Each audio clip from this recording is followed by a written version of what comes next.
Jays on Sportsnet. Presented by the all-new Civic, the 2016 North American Car of the Year.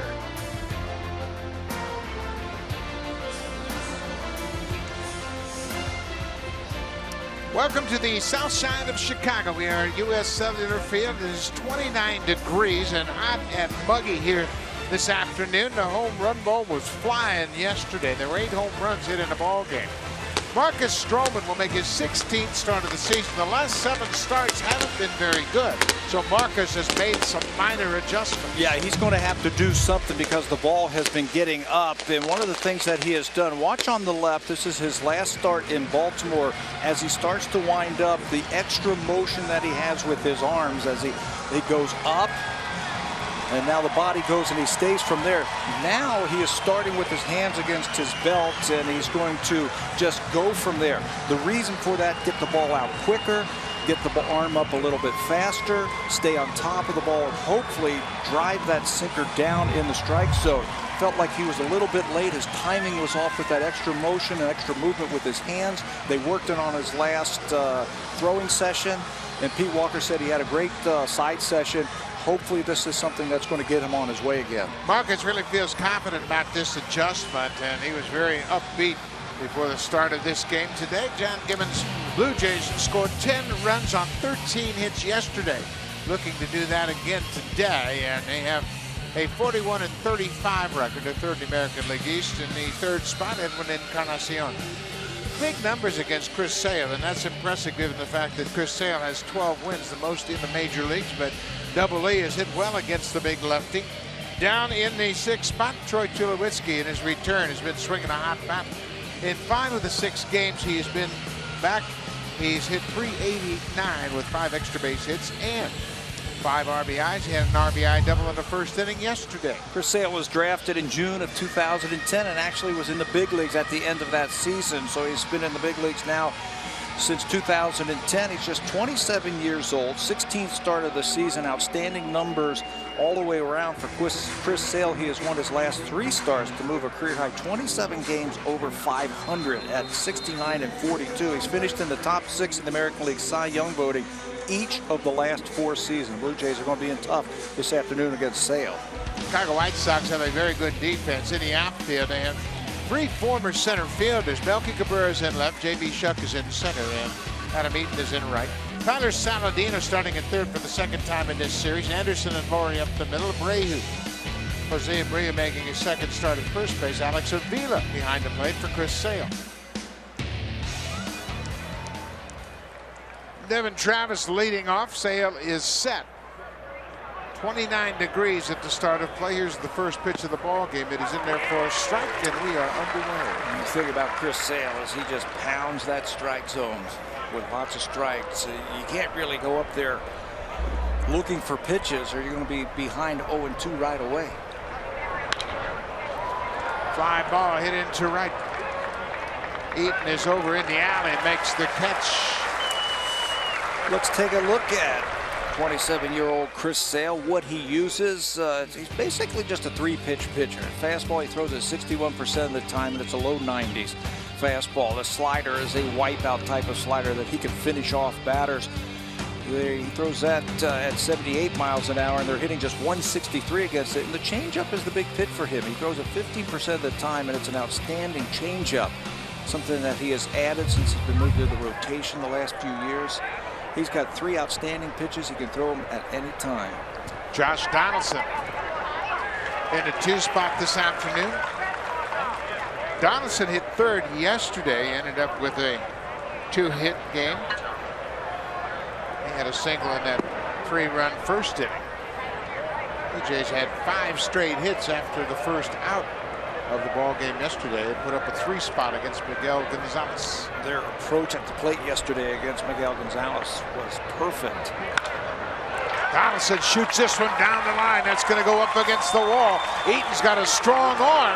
Here's the throw to second. It is in time, and Adam Eaton, with a terrific throw, picks up his 10th outfield assist, and he nailed it. Chicago White Sox came into this game 2nd in the American League in outfield assist to the Houston Astros. Astros had 24 outfield assists. The Chicago White Sox had 21. Tied for first in the American League was this guy right here, Adam Eaton. He was tied with Colby Rasmus. Well, he unties him very quickly here with his 10th outfield assist. He's got an outstanding throwing arm and very accurate. 2 hops right to the bag for the out. Terrific throw. Young goes after the first pitch and bounces it foul.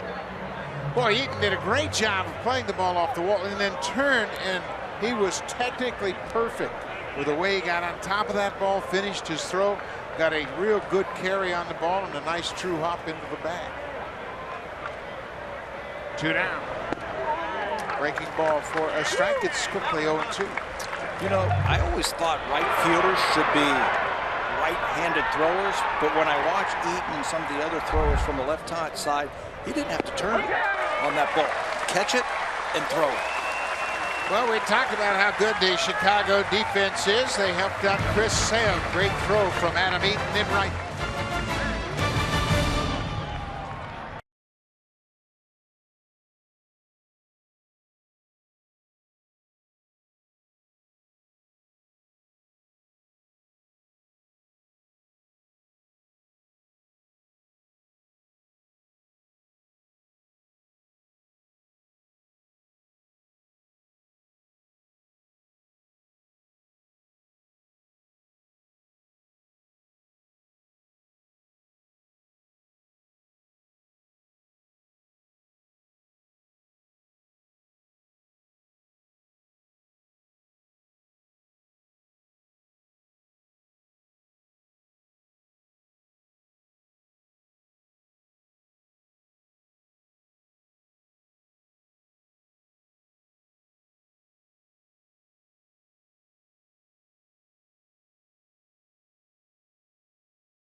Won the first game 3-2 and lost 10-8 in yesterday's game, and now this is the rubber match of this ball game. Robin Ventura managing the White Sox, and let's take a look at their lineup. Tim Anderson hit a home run, his second major league home run in yesterday's game, and then down in the order in the 6th spot, Alex Avila catching again this afternoon. His last 9 games have been very good for Avila. They include 3 home runs and 4 ribbies, and right behind him, how about Brent Laurie, the former Blue Jay, wearing out his old team. 6 for 8 in this series with a pair of home runs. Yesterday he hit 2. First time he's had a multi-home run game in his young career. We'll have to see how the wind is blowing today, but it was blowing out yesterday. 7 solo home runs for the White Sox. Marcus Stroman gets ready for his 16th start of the season. 6-3, that's the good part. ERA has climbed down to 5.23. Last time out, he gave up a season-high 7 earned runs. It's the 3rd outing of 10 hits or more allowed last time, so it's back to the drawing board. And we talked a little bit about Marcus's new approach at the on the mound, so we will see how that works out for him this afternoon.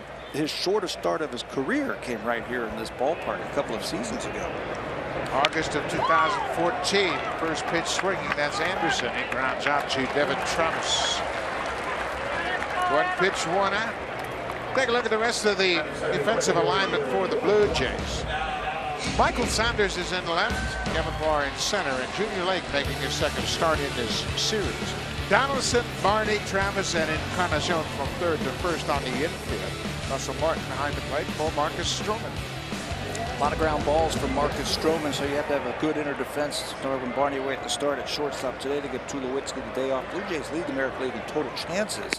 Defensively, they also lead in assists, 3rd fewest errors in the American League with 37. So your inner defense has to be good with Marcus Stroman on the mound.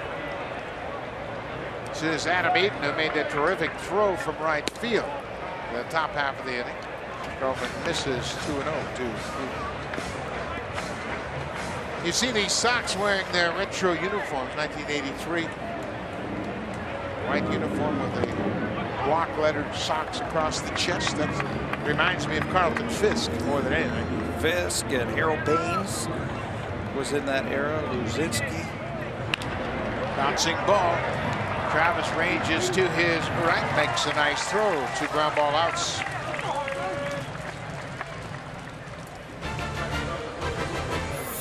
This Marcus Stroman start is brought to you by BioSteel Sports Nutrition, the natural choice for everyday performance. Drink the pink.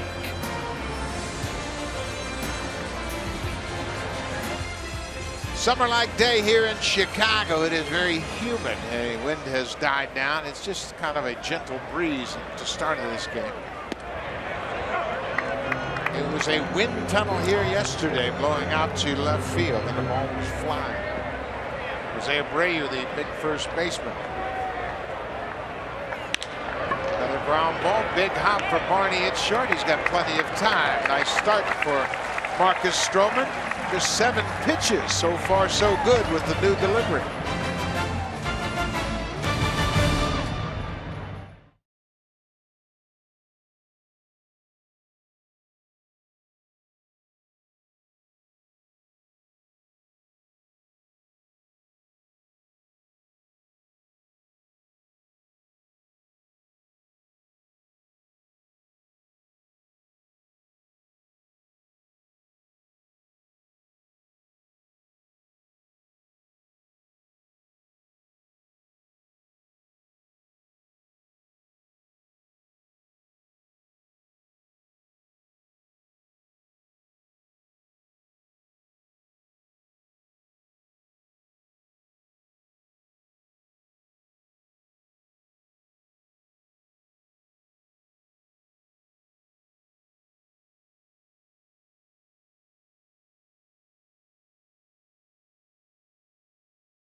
Pitchers in all of baseball pitching for Chicago today. You look at the AL whip leader since 2012. The White Sox started this afternoon. Chris Sale, he's the leader of the pack. Just doesn't give you anything good to hit. King Felix is behind him and David Price behind him.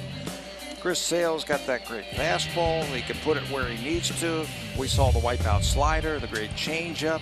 And then the whip leaders this year, not number 1 this year. There's a guy who's ahead of him. That's Marco Estrada, who's been outstanding this year. Marco Estrada's been terrific, and he has really pitched his way into prominence over the last 2 seasons. Estrada will open up the series tomorrow night in Colorado against Big John Gray. Says Michael Saunders. Goes after the first pitch. And all of you armchair quarterbacks questioning John Gibbons, saying, why is Saunders hitting cleanup against Chris Sale? Because he hits left-handers. He's been hitting the left-handers. I think you have to be very aggressive. That first pitch fastball might be the best pitch that you see.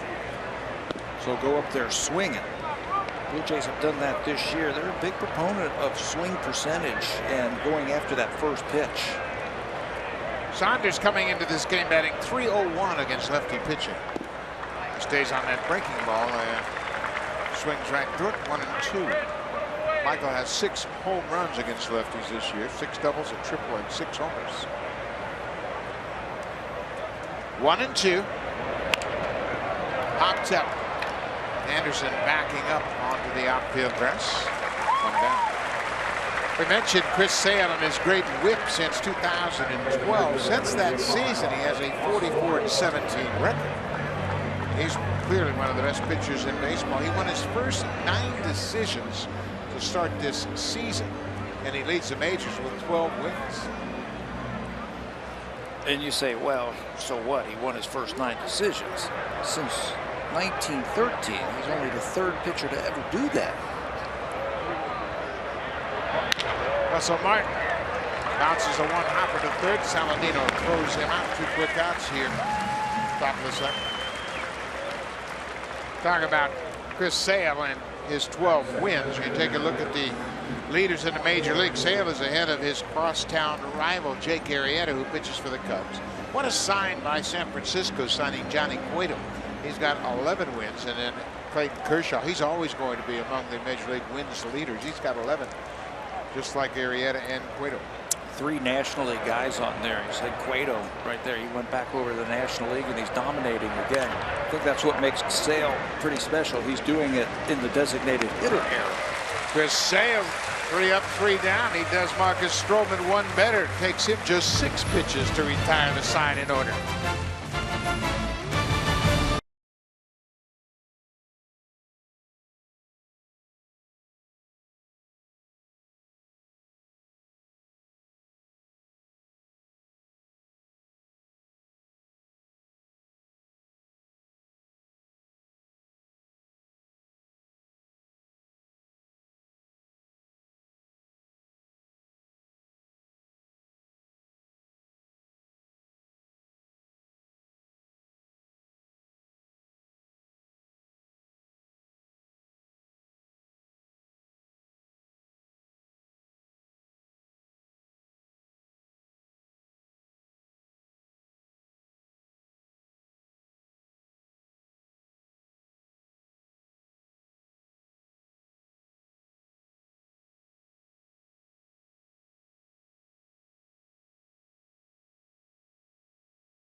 Field. Early this morning, the Blue Jays placed right-handed reliever Gavin Floyd on the 15-day DL with a right shoulder injury. Head trainer George Poole is confirming to me that Floyd did feel some discomfort and tightness in that shoulder. That's why he pulled himself out of yesterday's ball game. They are still awaiting MRI results. They expect those results by the end of the day, if not earlier. Poulos also updated me on the status of Jose Bautista.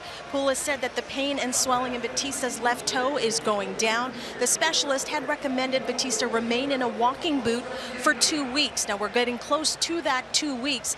He'll then be reevaluated. However, Poulos cautioned the specialist may decide to keep Bautista in that boot for another week, but the team says they will deal with that when, Buck, or if that happens. Thank you very much, Hazel. That's a very good update, thorough, and you're right. I just don't know that there's any time frame you can set on Jose Bautista's return until he gets that foot out of the boot. It happens to everybody, and I think everybody heals at a different rate. You're hoping it'll be 4 weeks, 4 to 6 weeks, but you just don't know. Melky Cabrera, the left fielder. 3 of the former Blue Jays playing for the White Sox have absolutely worn out Blue Jay pitching this season. Melky Cabrera, Brett Lawrie, and Deanna Navarro. 2-1 count to the Sox left fielder. You know, one of the things that the Blue Jays did yesterday in winning that game, they stopped the White Sox winning streak against the Blue Jays. They had won 6 in a row against the Blue Jays, tying their all-time high of consecutive wins against the Jays. Melky Cabrera gets a leadoff single to right. Well, Marcus Stroman, we had mentioned that he's made some adjustments because his last 7 starts have been kind of shaky. When you look at the numbers, he's ranked 105th among starting pitchers in the big leagues, and you see his ERA really unacceptable. But look at the opponent's batting average. That's hard to fathom. There's only 106 qualifying major league starters, and his ERA up around 8, 353 batting average against. He's just too good to have that type of problems. Todd Frazier goes after the first pitch and lines it into left. First 2 reach. Stroman retired the side in order on 3 ground ball outs. It took him just 7 pitches. This time the White Sox are up there swinging. First 2 batters reach base with base hits. That's why you go back to the drawing board and you try to find something that's going to work for you. His problem has been that he's hasn't been able to hit the glove or throw the ball where he wants to. Everything's been up in the strike zone. Watching him and talking to Pete Walker, he talks about getting on the side of the baseball, where his hand's on the side of the ball. Can't drive that ball down in the lower parts of the strike zone. This is the catcher, Alex Avila. He's hit .344 over his last 9 games. You mentioned the fastball location. That's the key for any pitcher, and Marcus just hasn't been able to locate those fastballs effectively. Or consistently. You know, he'll throw a good one, then he'll throw a bad one, he'll throw a couple of good ones, then a couple of bad ones. And in the major leagues, the guys, when they get one pitch, they generally don't miss it. Avila foul tipped it into Marcus' glove. Well, the one thing Marcus can do is he can get ground balls. And he needs a ground ball right here. And the infield set up for the double play with Frazier at first and Cabrera at second. He's faced 5 batters and basically gotten 5 ground balls. 3 of them right at the infielders. They made the play, and 2 of them have found the hole. You get that type of ground ball action. You get that ball diving and sinking like that. You keep it off the barrel, get your share of ground ball outs, and you get 2 outs with 1 pitch.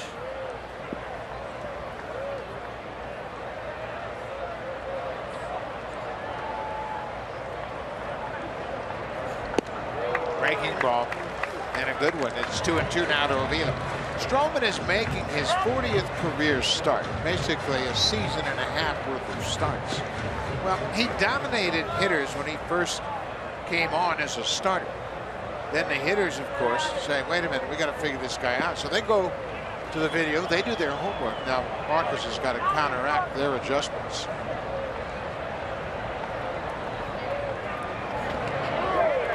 Ball gets away from Martin. Here's a throw to third, and it is offline. And Angel Hernandez calls out Cabrera because he came off the bag. Donaldson stays with the tag as Cabrera's momentum took him off the bag, and Donaldson tagged him out.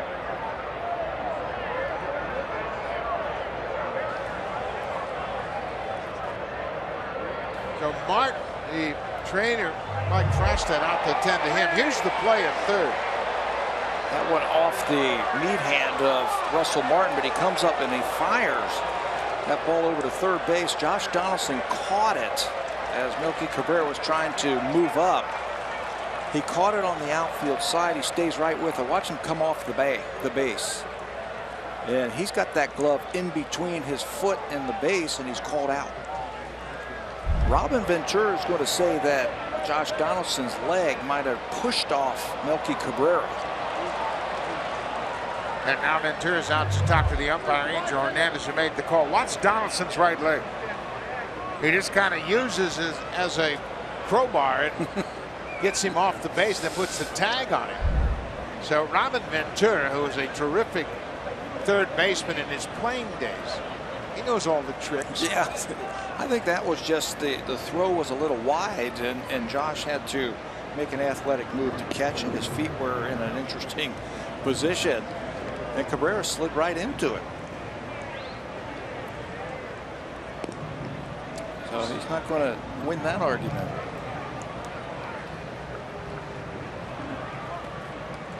Interesting inning for sure. Another look at the play at third base. You can see how Josh is trying to go through his legs to make the tag. His leg is stationary, and then he realizes right away that Cabrera comes off of the base and alertly tags him out for an out. 1 out. It's a 3-2 count to Alex Avila. Breaking ball into dirt, and that'll be ball 4. Well, you were just talking about the problems that Marcus has had over his last 7 starts, so it's back to the drawing board. So one more time, let's try to explain what's happened. On the left is his last start, and as you see him start to wind up, watch where his arms go. They go up around his head area. And that Blue Jays were figuring that that extra movement right there was delaying him getting the ball out of his glove his arm was dragging just a little bit and everything was up in the strike zone. On the right, you saw him and he eliminated that extra movement. Now he just gets the ball out of his hand just a little bit quicker, and it helps him to get on top of the ball and hopefully drive the ball down in the strike zone and get those ground ball outs. Looks like he has better control with his body, better movement with the baseball, doing it that way. Brett Lawrie, you mentioned, he's 6 for 8 in this series. Yesterday he had his first multi-home run game of his career.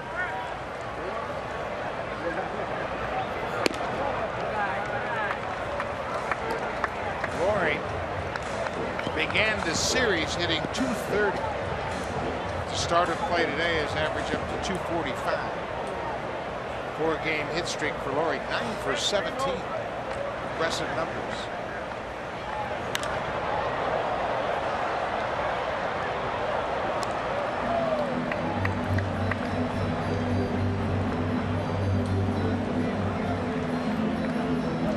Blue Jays playing the rubber match of this 3-game series. Chicago won Friday night. Blue Jays took yesterday afternoon's game.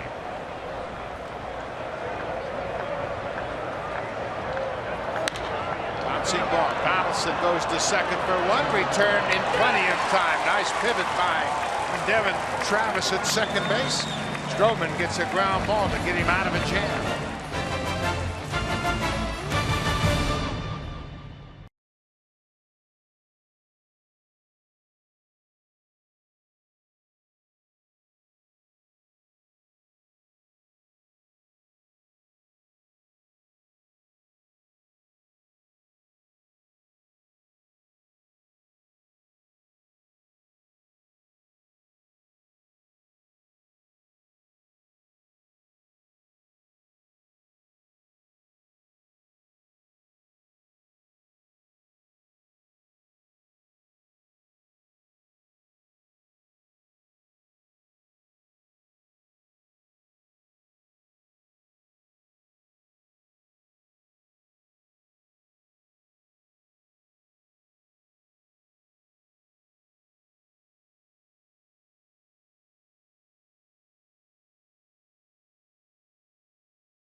The Tampa Bay Rays lost a doubleheader to Baltimore as Kevin Gausman picked up his first win.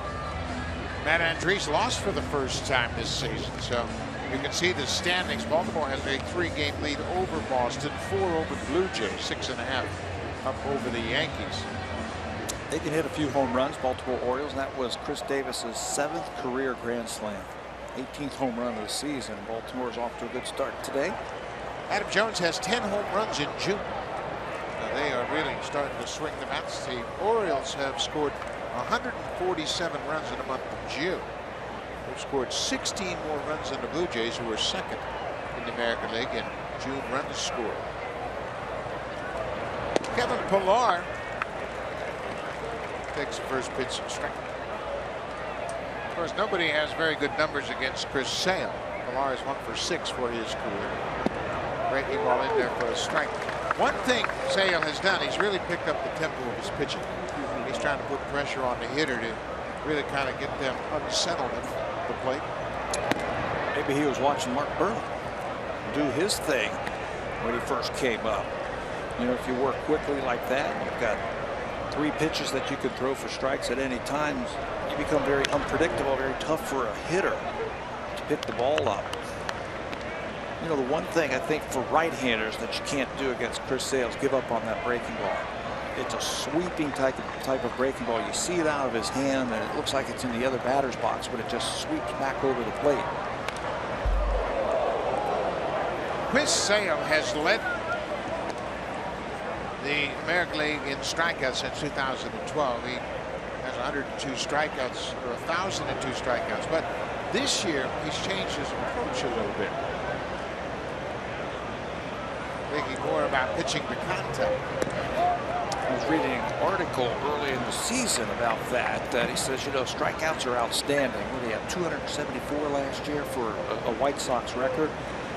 But that takes its toll on you. The pitch count goes up. Now he wants to pound the strike zone, pound down and get some easy outs and some quick outs. Do that, you're going to throw more innings. You're going to stay around just a little bit longer. And yeah, the strikeouts are going to go down. Strikeouts per 9 is what has happened to him. Last year, he averaged almost 12 strikeouts per 9 innings. It's now 8.7. But you're going to stay around a lot longer. You're going to throw fewer pitches. There's a strikeout of Pilar. That's his second strikeout. He has faced the minimum 7 batters as they race Josh Donaldson trying to stretch a single into a double. So Kevin Pilar, the 7th batter that Sale has faced here this afternoon. Junior Lake will step in. Lake making his second start of this series, second of the season for the Blue Jays. Just called up from AAA Buffalo.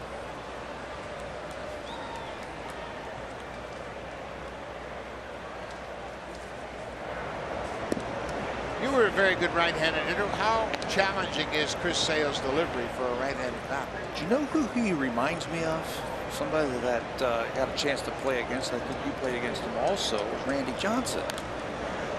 They're both tall. Chris Sale is 6'6".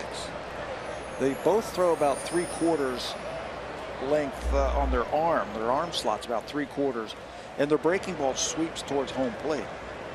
Randy Johnson throws just a little bit harder, but trying to face a guy like this, it's the angle from where the ball's coming at. Just have no idea where that ball is. Big hop to third as Junior Lake's retired. 5-3 on the ground out. You know, it's tough to pick the ball up. It almost looks like he's throwing it out of his shoulder, and all of a sudden the ball's on top of him. So it's very tough to pick up the ball against Chris Sale, and he makes quality pitches.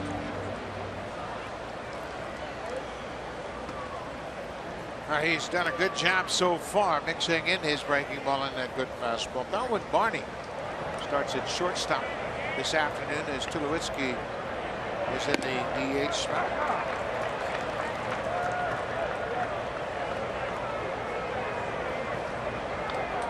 Barney for the season batting .293.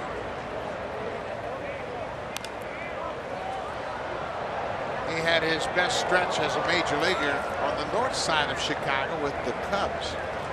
He's a Gold Glove second baseman for the Cubbies.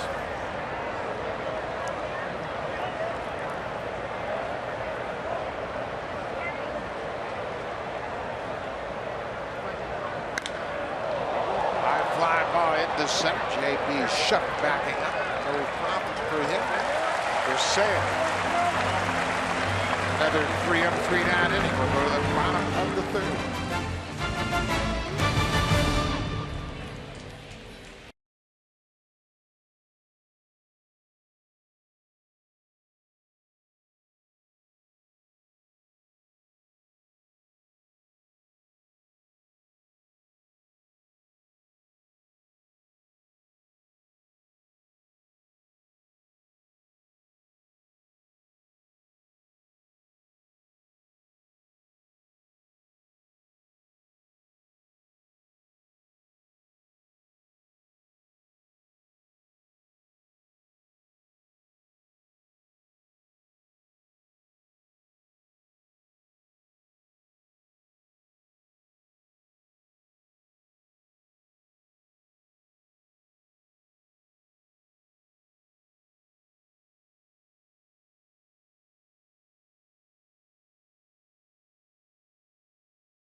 My Blue Jays members, log into My Blue Jays and enter the code MBJ1891 to earn My Blue Jays points just for watching today's broadcast. The entry box can be found on your My Blue Jays homepage. The code must be entered by 11:59 p.m. tonight. And don't forget to look for a new card tomorrow. Buck. Thank you, Hazel.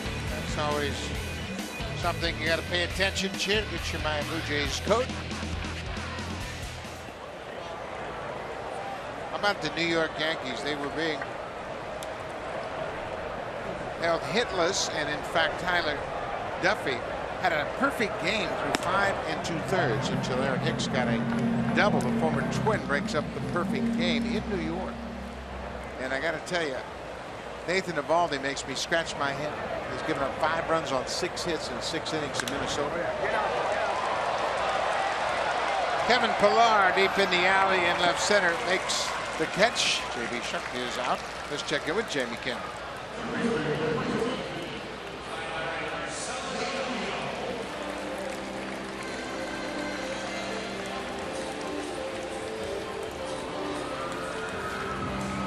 Now that's what's so baffling, Jamie, is the fact we've seen Nathan Eovaldi throw 100 miles an hour with a good split. With a great split. And his ERA as it stands right now, 5.19. Another example of stuff won't always be effective. You've got to make quality pitches. Yeah, it's where you throw it. It's not how hard you throw it. It's where you throw it and when you throw it. He went through a stretch where he won 5 or 6 straight games, but his last 3 have been so-so. Tyler Saladino, the third baseman, with a 1-1 count.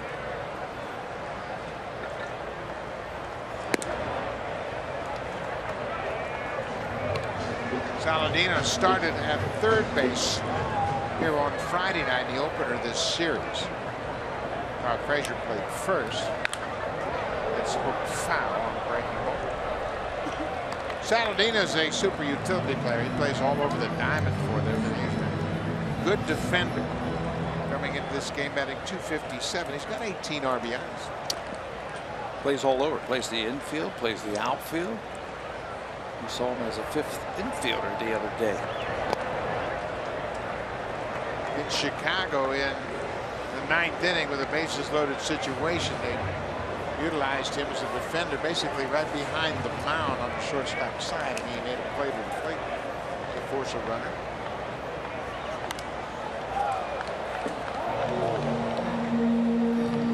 Shortstop, third base, first base. That's the 2nd time that he entered as an outfielder and then was shifted to a 5th infielder spot.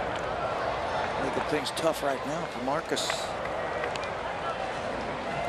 Jimmy Rollins started out as the shortstop. Saladino then kind of took over the majority of the action until that man right there, Tim Anderson, was promoted on June 10th. Moved into the shortstop position. Saladino takes ball 4 high.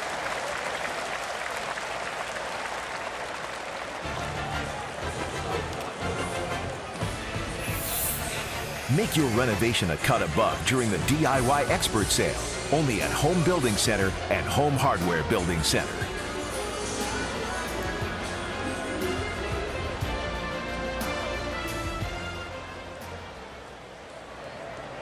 Second walk issued by Marcus Stroman. Back to the top of the order. This is the free swinging Tim Anderson. Anderson has 23 strikeouts in 15 games, and he has yet to take a walk. His on-base percentage is his batting average, .261. That ball gets away from Encarnacion. That'd be an error. Tries to Edwin. He just kind of had that go off his glove. That's his first error of the season. Yeah, that one did not look like it hit the runner or ricocheted or anything like that. It looked like he just missed it one more time. Quick snap throw over to first base. And you know what hurts about that is Stroman's got that ability to throw the ground ball very, get out of the inning. Throws a lot of them. Unfortunately, now he's got a runner in scoring position. There's the ground ball. Barney has to unload quickly. It's offline, and Edwards saved a run. What a terrific stretch by Encarnacion. That ball was headed to the fence in front of the Blue Jays dugout, and that would have led to a run, but he saves a run for the time being. Yes, it would have. And the error now takes away the force play. They would not have been able to turn 2 on this, but they would have gotten the out at second base. Anderson can really run. Kenny Williams was telling me about him last year. He said, keep an eye on this kid. He can run. He's a good defender. You can see Darwin just doesn't have a really good grip on that ball as he throws it across the diamond. Edwin saves a run for the Blue Jays with that play. First and third, 1 out. They gave him an infield hit on that. Eaton shows bunt, pulls the bat back.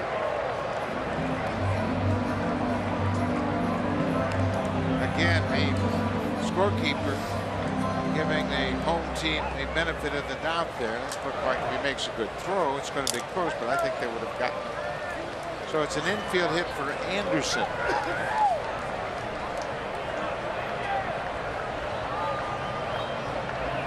He bunts this one up the first base line, but it's going to bounce foul. You know, I love this play. I'll tell you why. Stroman can throw the double play ball. So you bunt like that. You're assured if you get it down, you've got enough speed at third base that he is going to score, and Anderson is going to be at second base in scoring position.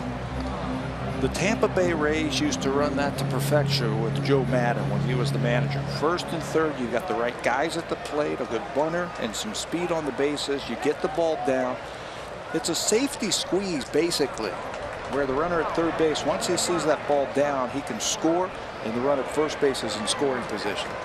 Adam Eaton has 6 bunt base hits. 1-1 pitch.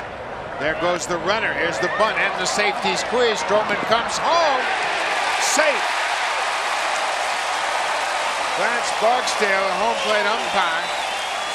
And you were right about the speed. They had the right base runners on as Saladino slides in ahead of the throw.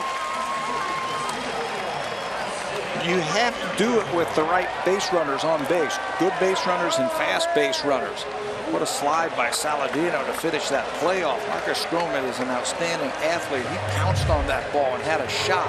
Here comes Saladino. He sees the ball down. Look at Marcus with the pivot, the throw, but the slide. It's a great slide to avoid the tag. Saladino extended that left hand over the plate. Chicago has a 1-0 lead.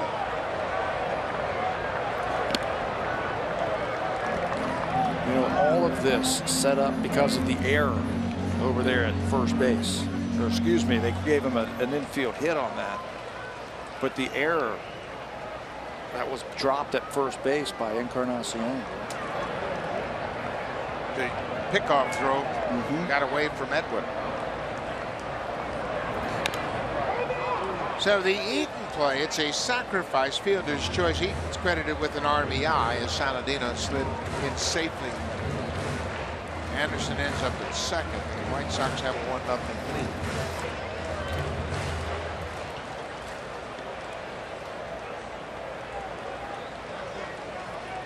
First baseman Jose Abreu.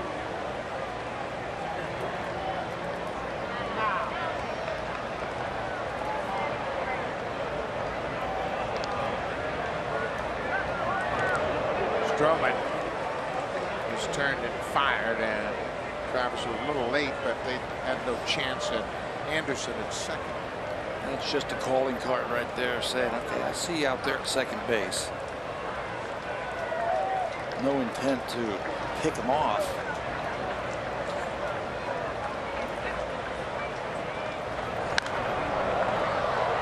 Abreu, a very dangerous hitter. Obviously, he has done a terrific job since coming to the White Sox. It's his 3rd season.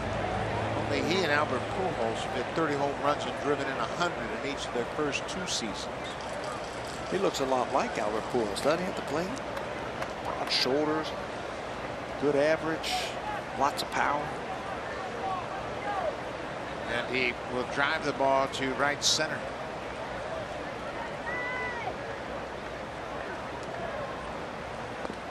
Good pitch as Stroman strikes out Abreu. That's the first strikeout of the afternoon for Stroman. He got that ball down and in. Struck out Abreu. like Abreu was looking for that ball out over the plate. Marquez fires the ball in there. You can see, watch it, he can't extend the arms. He pulls him in and he tries to make contact. Not a whole lot you can do with that pitch, with that swing. Melky Cabrera, a single to start the second.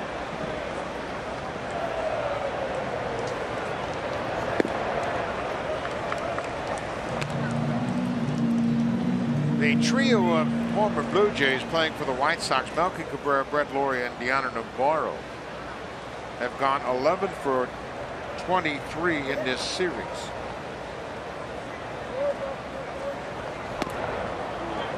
Cabrera went around. He's driving in big runs for him also. They didn't think he went around on that one. Now 10 RBIs in the last 11 games.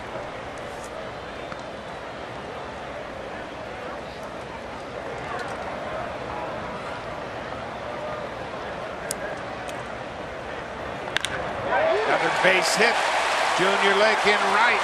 He's going to make the throw to third as Anderson breezes in for their second White Sox run of the inning. Melky Cabrera, RBI number 39. He's 2 for 2 already this afternoon. Looks like Melky is in one of those spots, and we saw him when he was with the Toronto Blue Jays. He gets hot and you can't cool him off. Doesn't have the power like Edwin Encarnacion, but he hits everything. It's like a sinker that was out over the plate. And he rips that ball into right field for another RBI. His 39th of the season. 2-0 Chicago. Todd Frazier got a base hit on the first pitch he saw back in the second. A hard single through left side of the infield. Goes after that first pitch. We were talking about Frazier today. They said, you know, his batting average has been under 200 pretty much all season long. But look at the production that he has put up. 21 home runs and 49 RBIs. And the thing that Robin Ventura is very pleased with is his at-bats every single day. He never gives away at-bats. Well, he's also been a positive influence on this ball club, just the way he goes about his business. He played first base for the first time here on Friday night as Ventura opted to give Abreu the day off, the regular first baseman. Frazier said, no problem. He moved right over there and played first. He brings a good professional approach to this ball club. Yeah, he is a pro. Just come to the ballpark every day with a lot of energy, be ready to play. Giving away at bats is, you might be upset about something that's happened in the game, and you go up there, you might swing at the first pitch, and you might ground out. You might be looking for a curveball, and they throw you a fastball, and you swing anyway, or vice versa. That's giving away at bats instead of having a plan every single time. So fly ball to left. Saunders backing up and makes the catch. The White Sox score a pair of runs. They take a 2-0 lead. The Blue Jays will have the top of the order to face Sale when we come back. Devin Travis, then Josh Donaldson, who's singled, and Edwin Encarnacion, who leads the majors in RBIs.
Never say staycation again with the #1 rated travel rewards card in Canada. The WestJet RBC World Elite MasterCard. Visit rbc.com/WestJet to apply today.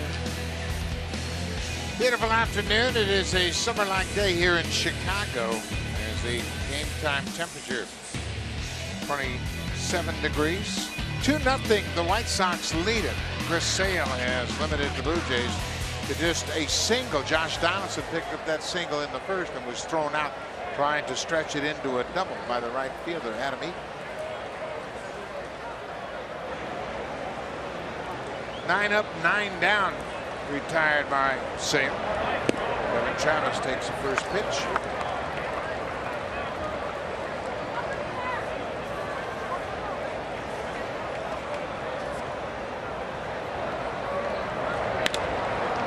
Ground ball. Anderson up. Not in time. Second hit of the afternoon. Leadoff single. Let's check in with Jamie Campbell.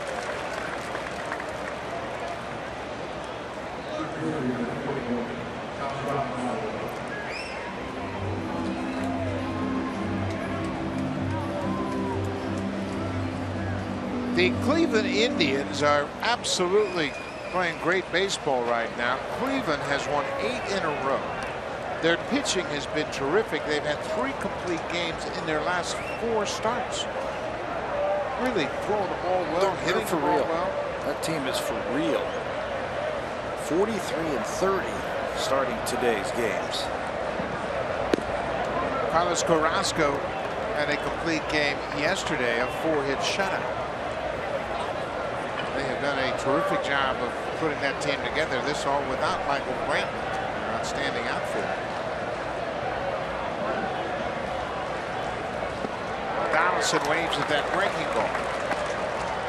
Wow, that is so nasty. He was set up for a 1-0 fastball. Sale crossed him up with the breaking ball.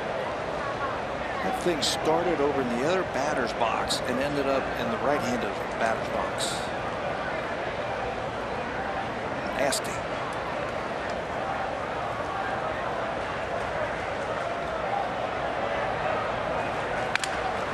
On the ground, Saladino to second for 1. Back to first, double play. Good turn by Laurie at second as the leadoff single is erased on the 5-4-3 double play. A couple of second basemen going at it around the bag. This ball right at Saladino. It gives a good feed to Laurie. Devin Travis goes into his counterpart Brett Laurie at second base, but cannot break up the double play. The White Sox turn their 67th double play.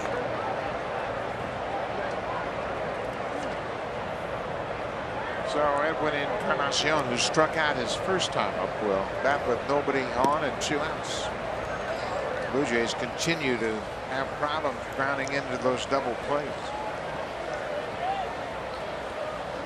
73rd double play they have hit into this season. That's the most in the American League. It's one of the things that the White Sox set out to do in the offseason was improve their defense, and they have. They're first in the American League in fielding percentage start of today. Well, they certainly have an athlete at shortstop now in Tim Anderson, the young rookie shortstop. And terrific range. He's very quick and he covers a lot of ground. It started with the acquisition of Brett Laurie in the offseason. They said, well, he's going to play third base. They haven't had a good third baseman here since Joe Creedy defensively. But then they got Todd Frazier, and they said Brett Laurie's going to play second base, and he's looked good out there at second. He can turn the double play. He's got a little bit more pop, and Frazier's been great at third base this year for him. Chris Sale with the left-hander batting behind Encarnacion. Never really gave him much to hit, so Edwin takes the walk. Saunders popped out to the shortstop, starting the second.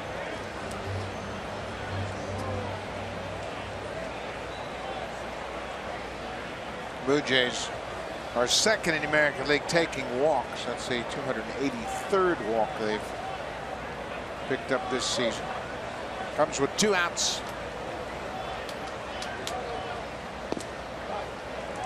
Sale changes the speed on his breaking ball very effectively. That's that get me over breaking ball at 78. Can throw a little bit harder one when he gets to 2 strikes. It's just unpredictable. When he gets to 2 strikes, there isn't really one pitch that you can sit on that is a go-to pitch for Chris Sale that he's going to use for his strikeout. He'll throw the fastball about half the time with 2 strikes. 37% of the time you'll get that slider with 2 strikes, but he'll also use his changeup to get outs. Saunders late on that fastball. Sale first came up, as Pat mentioned, in 2010. He worked out of the bullpen. All of his 21 games came out of the pen. He didn't start until his 3rd season with the White Sox, and he told a great story about Kenny Williams encouraging him to use his changeup. It felt like he was going to hurt his arm if he kept throwing all those sliders. So he said, until you learn how to throw that changeup and you use it in a ball game, you're not going to start. Message heard. And of course, Kenny Williams is president here in Chicago now. He was a player for the Blue Jays. Came out of Stanford University. His son's a football player that plays for the New York Jets now. He's all excited about that. We had a chance to talk to him, visit with him on the field on Friday. He's all excited for his son's new surroundings in New York. 1-2. Upstairs with the heater.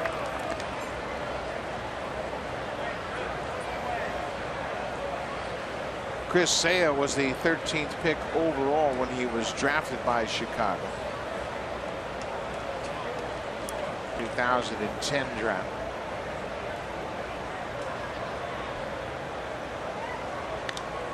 Saunders had a pretty good cut at that breaking ball. Well, let's take a look at the ERA leaders in the American League. There's Stephen Wright at the top. Right there, the knuckleballer from the Boston Red Sox, Danny Salazar, one of those pitchers that you were talking about who's had a great start to his season. There's Marco, Cole Hamels, and Chris Sale at 283. So runs tough to come by with this guy on the mound. You were just talking about that 2010 draft. What a pitching-rich draft that was for all of baseball. Aaron Sanchez was in that draft, and Noah Syndergaard, Taijuan Walker, Jameson Taillon, Drew Pomerantz, Matt Harvey. Terrific draft.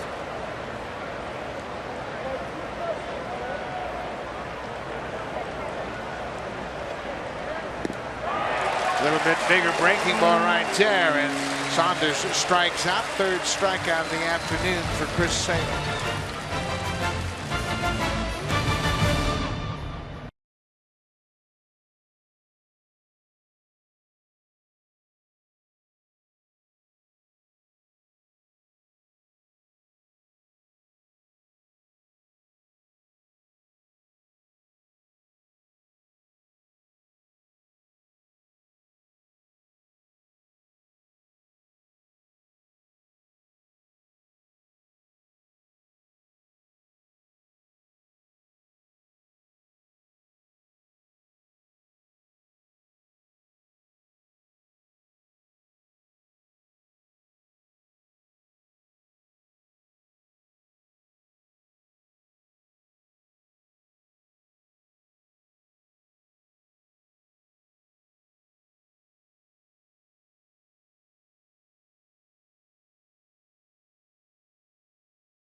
got off to a very good start this season. He was really throwing well. Hitters were having a tough time connecting against him. You look at what he did last season, and he got off to a great start this season. Opponent's batting average of 208. Yeah, 208 for all of 2015 in his 4 starts. And then April, the same thing.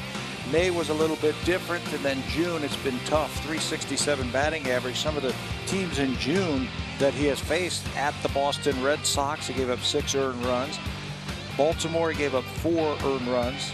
Philadelphia pitched well, and then Baltimore got him in the return match in his last start. 7 earned runs in 3 2/3 innings. So, you know, Marcus is the kind of guy that, you know, he says, I'm going to go back to work. I'm going to try and figure something out. And that's what young pitchers have to do. They can't be happy with what they've seen lately. So he'll tinker and he'll try things. And with the help of Dane Johnson and with Pete Walker, they'll go down to that bullpen and try and figure something out. This is the 5th start for Stroman in the month of June, and the opponent's OPS is 1.003 in the 4 previous starts. So they have been on base frequently against Stroman. Alex Avila, in fact, had a walk with 1 out last time up. That was back in the 2nd.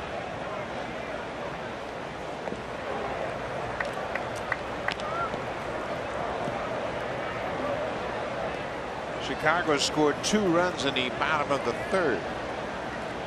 2 runs on 2 hits and an error, contributing factor. That error was a big error. First error of the season by Edwin over at first base. Fly ball to left field. Saunders is there. 1 down. Brett Lawrie will step to the plate. Brett Lawrie has had a good series, a good season so far against the Blue Jays. He hit this one, got one up into the air yesterday. It was gushing out to left field. This ends up being an inside the park home run. He did not hit it over the fence. Then right behind that, got another off-speed pitch, and he hit a laser into the seats. 10th home run of the season for Brett. He's driven in 30 runs now. He has raised his batting average 15 points since the Blue Jays showed up here on Friday.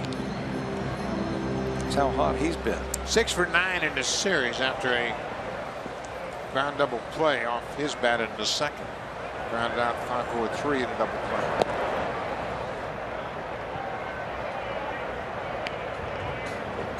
Two 2-0 count to the second baseman.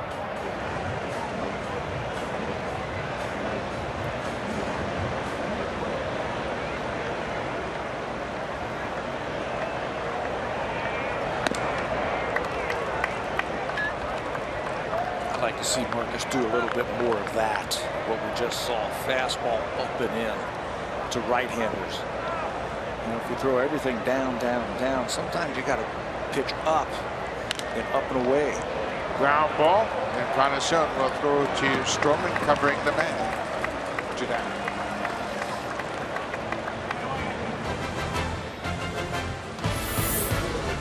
The all-new Civic, the 2016 North American Car of the Year.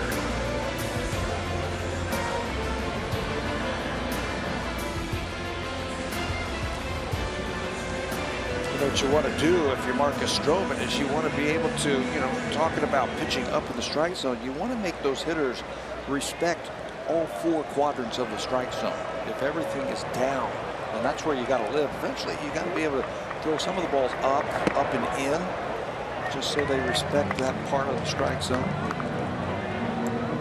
This is J.B. Shuck, the center fielder. Shuck is now 29 years old. He was originally drafted by the Astros in 2008.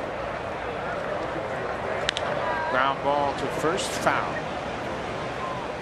Shuck has spent parts of 2 seasons here in Chicago. He got into 79 games last year. This is his 26th game of the season this season. We have seen him with the Angels. He's played a bit of time in Cleveland, 16 games with the Indians in 2014. We get a lot of playing time with the injury to Austin Jackson in center field.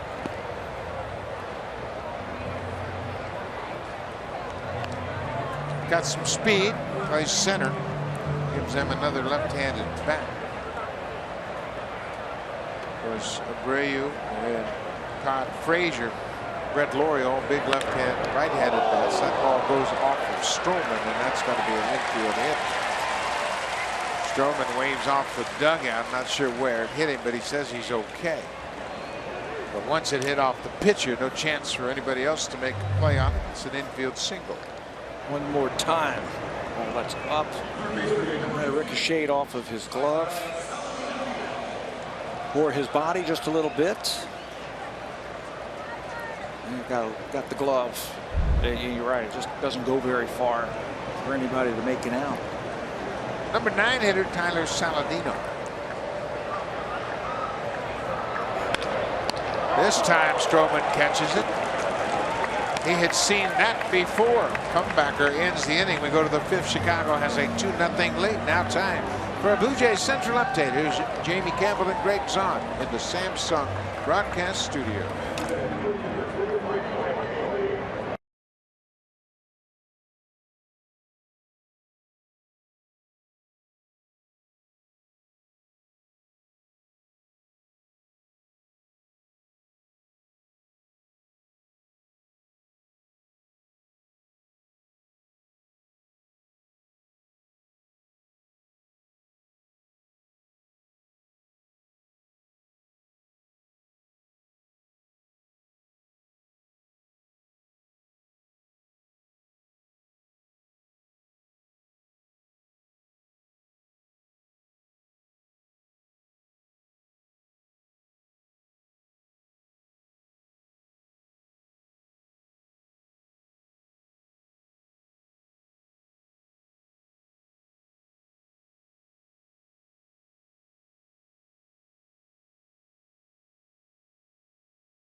Live on your phone and tablet with the MLB.com at-bat app. Customize at-bat to feature the Blue Jays and stay up to the moment at any moment with scores, news, live game video highlights, and much more. Download MLB.com at-bat, the #1 app for live baseball. Buck. Thank you very much, Hazel May. There's a lot going on in the baseball world, so that app would really give you an opportunity to check out all the action. Justin Verlander didn't have it working today for the Detroit Tigers. Gave up those 4 home runs to the Indians. That's happening in the baseball world right now.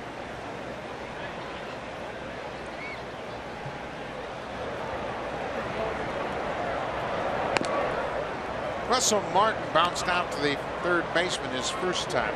The Blue Jays have managed just 2 hits against Chris Sale. Donaldson had a first inning single thrown out trying to advance to second. It's a high fly ball to right. Eaton, the right fielder, in foul ground, makes the catch. 1 down here in the 5th.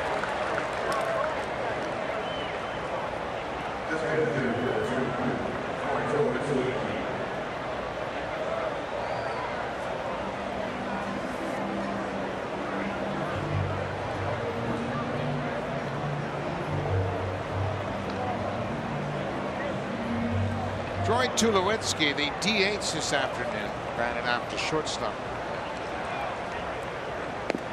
He takes a first pitch strike.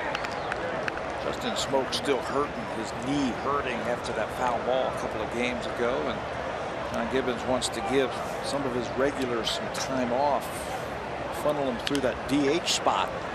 Ground ball to 3rd, Saladino. 2 down.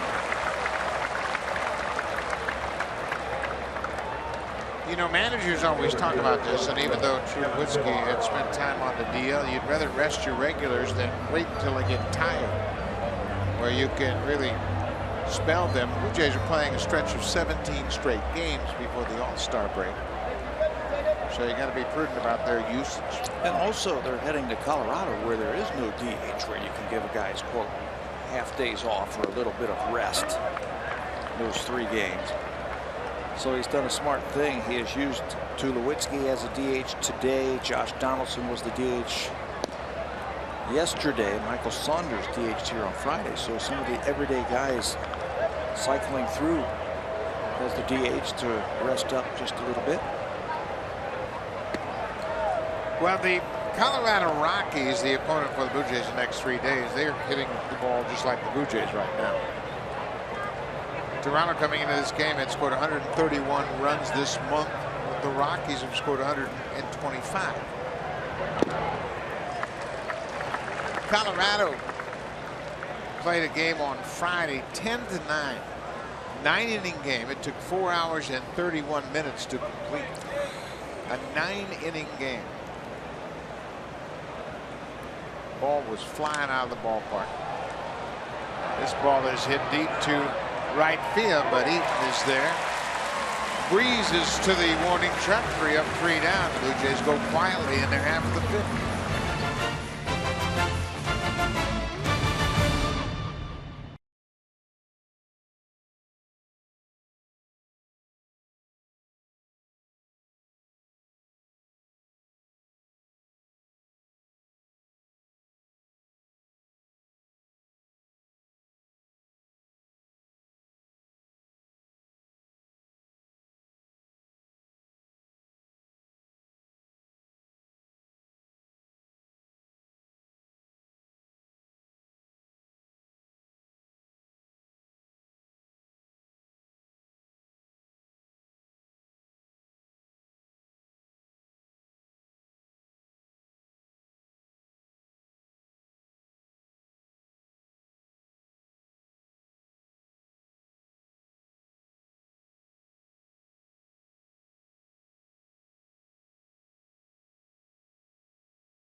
WestJet, as we mentioned, after this game here in Chicago, the Blue Jays will go to Denver to take on the Colorado Rockies Monday, Tuesday, Wednesday afternoon. Then the final homestand of the first half of the season before the All-Star break, the Cleveland Indians in town for a 4-game series, then the reigning champs, Kansas City Royals, a 3-game series, capped off by 4 games against the Tigers. That'll end first half of the season and lead up to the All-Star break. Yeah, after this game, go to Colorado, and that's going to be a barn burner there with 2 great offenses going for the Blue Jays and the Colorado Rockies. Then 3 really good teams come to Rogers Center. The Indians, they're in first place. Then you got the world champs. Then Detroit's no slouch, 4 games against the Tigers. So that's fun baseball ahead for the Blue Jays. Jim Anderson, the leadoff man, takes a ball. It's a 1-1 count on Anderson. Anderson had an infield single in the 3rd, came around to score the 2nd run for the White Sox in that 2-run 3rd inning. It's just ball deep to left field. Saunders back quickly, looking up. This ball is gone. Anderson, his 3rd career home run, 2nd in as many games against the Blue Jays. Hit 1 yesterday, he's got 1 today. You know, for a second there, I thought he hit that ball on the wrong day. Yesterday, that ball's halfway up the bleachers in left field. But he got enough of it to get it out of the over the fence. 7 solo home runs yesterday by the White Sox. This is another one right here. Fastball out over the plate. He's got a quick bat. Saunders goes back. I thought Michael had a play on it, but then realizes that ball is going to just make it into the stands. Tim Anderson is a good player. He's a very good-looking player, as he was able to turn on that pitch. And the White Sox, got something special in their young shortstop. This ball is pulled foul down the right field line. Of course, yesterday you mentioned the 7 home runs. That tied a franchise record of home runs in a game. Only other time they hit 7 in a ball game in 1955 against the Kansas City A's. Everybody around the ballpark today for the White Sox talking about, hey, we had 7 home runs and still lost yesterday. That's hard to do. Became the first team in Major League history to lose a game in which it out-homered its opponents by a margin of at least 6 home runs. First time ever.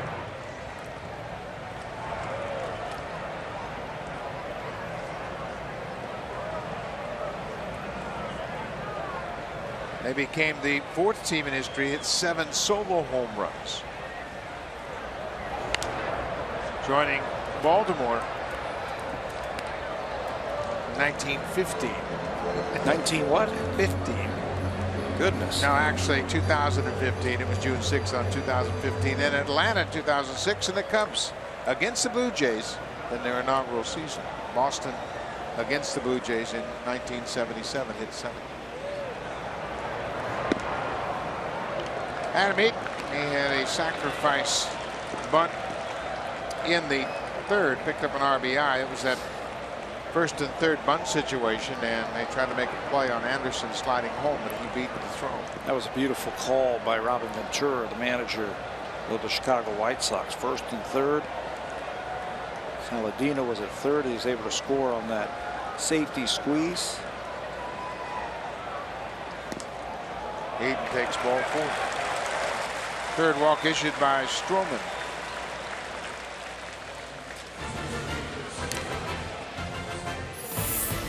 Make your renovation a cut above during the DIY Expert Sale. Only at Home Building Center and Home Hardware Building Center.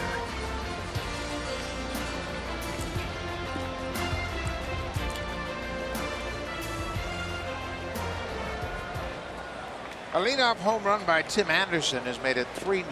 Now they walk to Eaton. They set the table for Jose Reyes. Reyes 0 for 2, struck out. That last time up, he struck out. The only strikeout of the afternoon for Marcus Stroman. He pitched him inside, stayed right in on his hands, and was able to get the strikeout.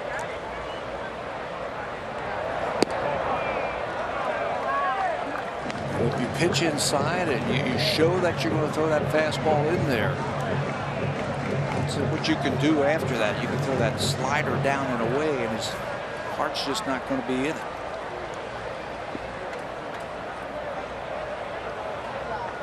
Oh, and 2. There it is, another slider. Strikes out for the 2nd time. I think everything was set up by the previous at bat, and then that first pitch up and in. Spin the ball. That's something that Marcus Stroman can do. He can spin that baseball. And there was a good pitch right there to get Abreu. Now he's got to make some good pitches because of hot hitters up at the plate. Melky Cabrera's had a big series. 2 for 2 already with an RBI this afternoon. We have seen Melky over the years get into these stretches where he hits everything. Takes pitches away, hits them to the left, pulls balls on the inner half to right.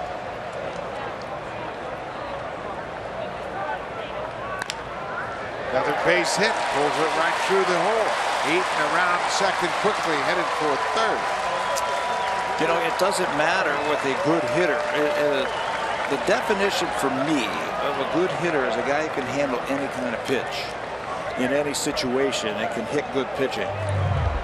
Melky Cabrera is that kind of guy. We've seen him hit knuckleballs in this series. We've seen him hit curveballs, fastballs, changeups.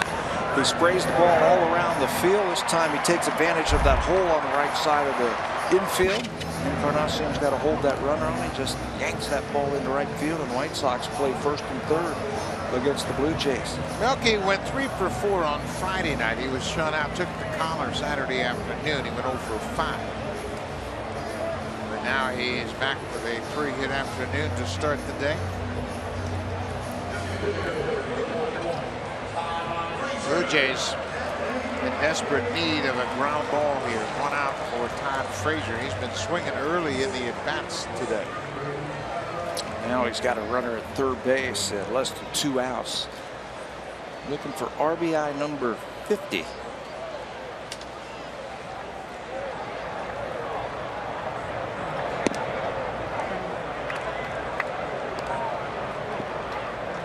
Stroman gets ahead with a strike. Blue Jays turn to double play to end the second.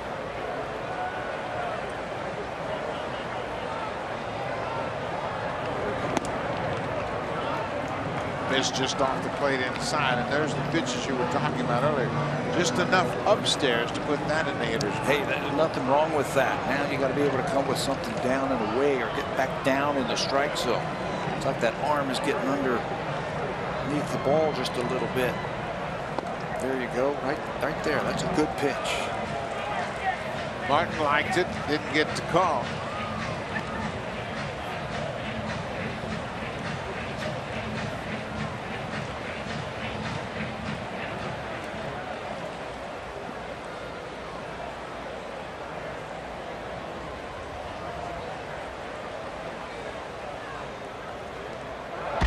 Ball gets away, and that's going to be another run.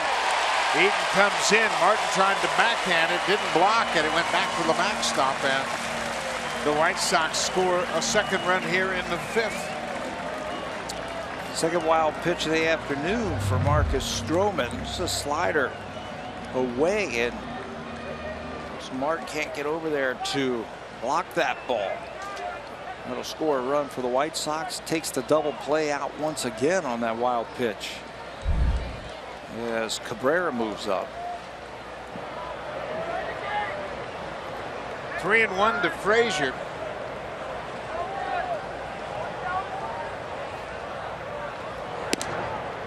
They take ball 4.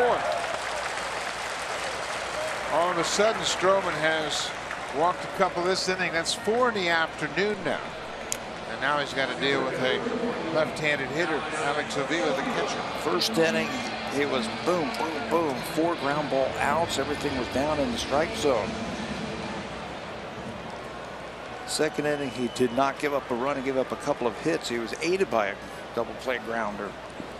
Now he's just lost that arm slot once again. It looks like his arm is not getting up again, so he can drive it down into the strike zone. Avila takes a breaking ball for a ball. Blue Jays looking for a double play ball here. They got the right guy at the plate. Avila doesn't run that well. Got to make a pitch, though. Joe Biagini starting to loosen up for the Blue Jays in right field in their bullpen.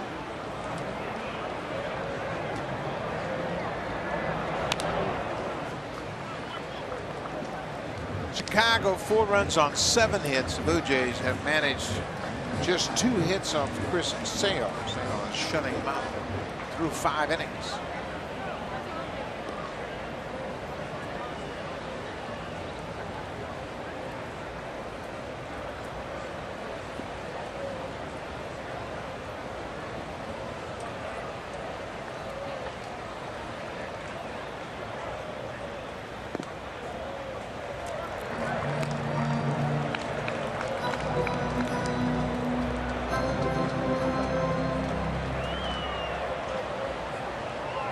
First and second, 1 out with a 2-1 count on Avila, the catcher.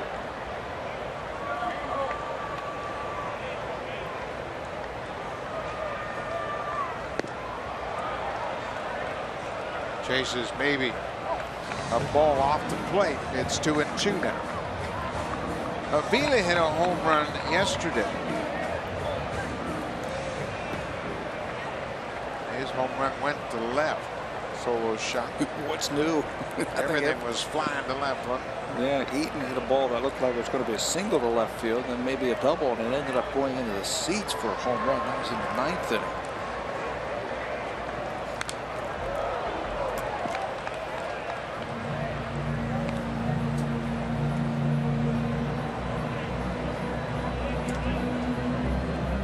First year with the Sox, Alex Avila began his career with the Tigers, spent 7 seasons in Detroit.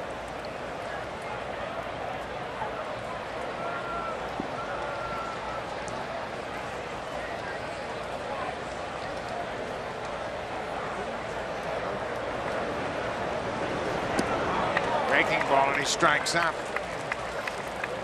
Over the top of that pitch. 2 down in the inning now. Little anxious right there to drive in a run. He might have swung at ball 4 earlier. Might have swung at another ball right here. You can see Russell Martin, the way that he's fighting. There's nothing wrong with the movement that Marcus Stroman is providing with that breaking ball. This inning and the last inning, he just hasn't been able to throw the ball consistently where he needs to.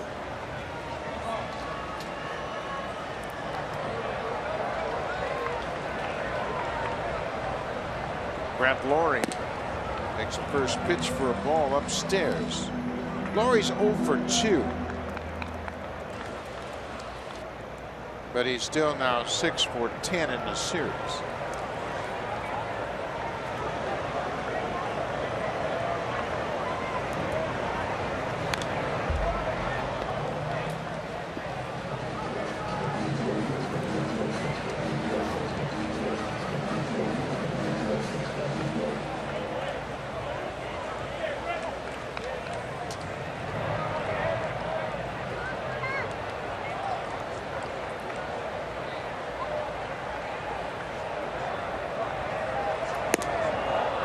Good breaking ball, and Stroman is ahead 1 and 2. That's how you throw your breaking ball. You put fastball in their mind, and then you spin that thing down and away.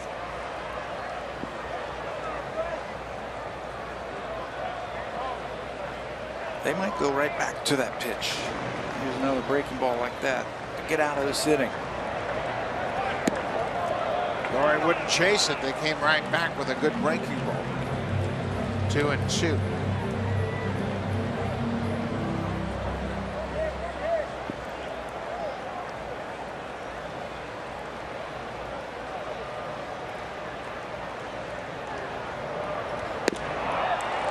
Lawrie swings and misses. Stroman eventually strikes out the side, but another home run, the 9th home run the White Sox have hit in this series. 2nd for Anderson against the Blue Jays, his 3rd career home run.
Sportsnet app lets you stay up to date with the latest scores, breaking news, game highlights, and analysis of Canada's team.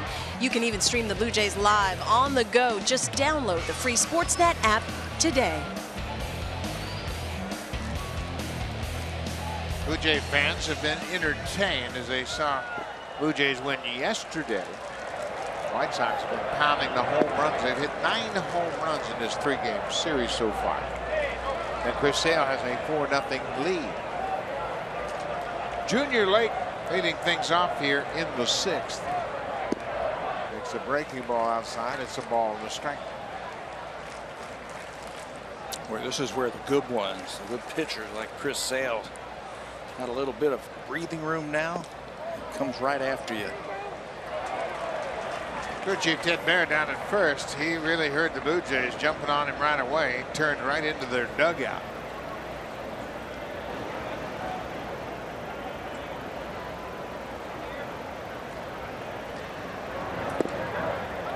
Breaking ball inside. It's 2 balls and 2 strikes.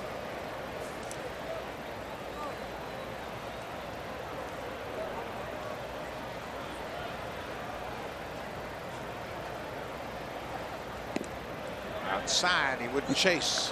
I love how he changes speeds with his breaking ball. Throws a little bit softer one, a little bit slower one. He'll throw a harder breaking ball. He's also doing that with his fastball this afternoon. He can reach back when he needs it. Like that. 95, and Junior Lake is caught looking. And fastball frozen.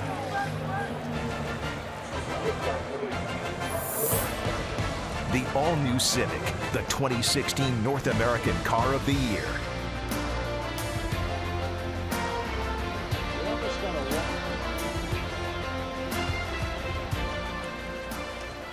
Number 9 hitter Darwin Barney with 1 out.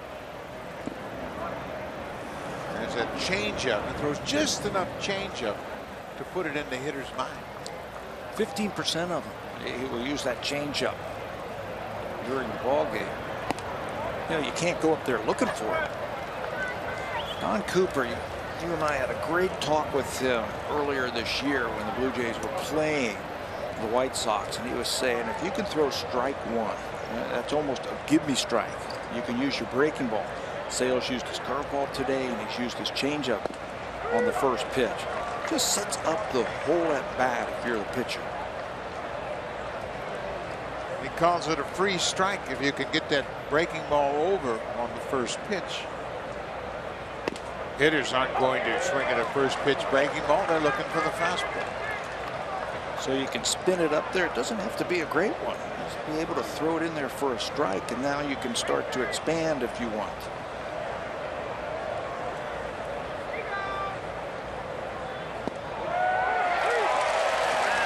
Another strikeout for Sale. And that's how you expand. You throw that first pitch changeup for a strike, then you paint fastball, and now you expand and you can go for the corners or you can go down. There's the sweeper. And that's a strike right at the knees. See that cross that strike zone, knee high to Barney. Back-to-back strikeouts here in the 6th for Sale. Back to the top of the order. Devin Travis has one of the 2 Blue Jay hits today. He had an infield single in the 4th.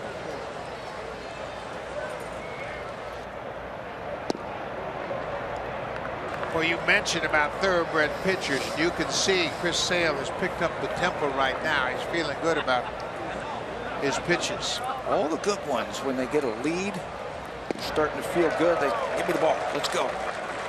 And they can see that finish line and they want to sprint through that finish line.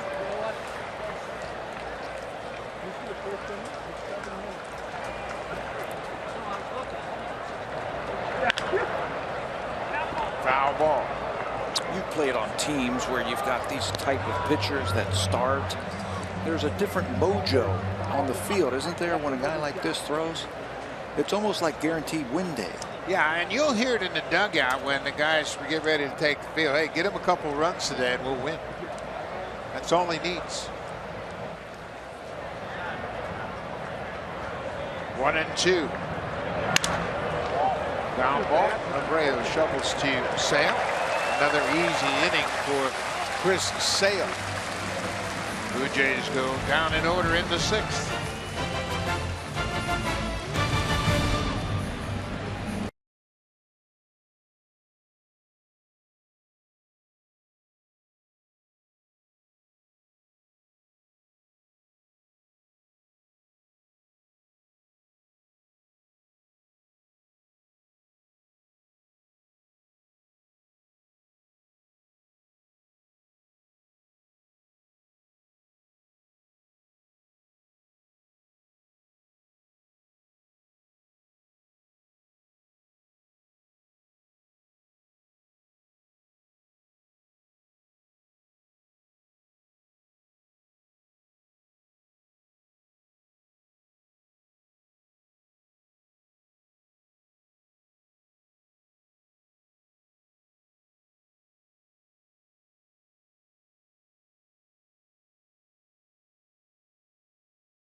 Stroman was hopeful of some improvement over his last 7 starts, but you see 91 pitches gets him just 5 innings to give up 4 earned runs on 7 hits, walked 4, struck out 4, and gave up a home run to Tim Anderson. And finds himself in position for another loss as he trails 4-0 to Chris Sale and the White Sox. Saw some good things from him in the first inning, 3 ground ball outs, and then the control got to him again with the 4 walks. But we saw some good things. The consistency just wasn't there, so he will finish his afternoon. Joe Biagini. It's the first time that the White Sox have seen Joe in this series. 25 games this year. He's 3-2 with a very good earned run average at 292. He's been filling up the strike zone also with a fastball, cutter, and a curveball. 19 strikeouts this year for Biagini. It went to J.B. Shuck to start the bottom of the 6th. 8-9-1 in the White Sox order. And there's a first pitch strike from Biagini.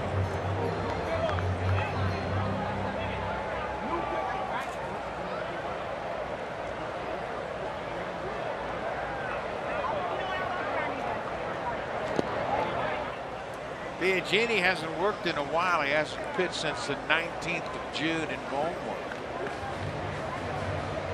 Had a rough time in that game, if you remember, just 1/3 of an inning against the Orioles, and he gave up 4 hits.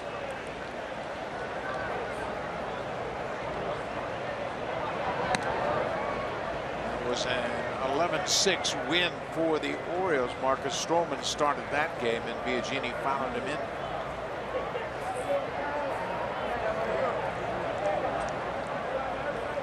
2-1 to J.B. Shuck. Pulls it foul. That leaves the count.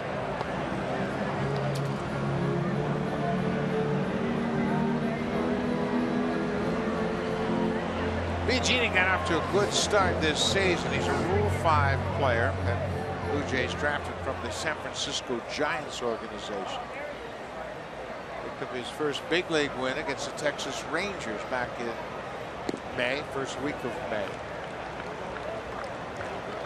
First big league season, obviously, after you're saying that he was picked up as a Rule 5 guy. So it's a long season for a guy just in his first big league season. You can't really pace yourself. You got to go out there and you just got to play as hard as you can. Bouncing ball to second. Travis almost took too much time. 1 out. Let's check in with Jamie Campbell.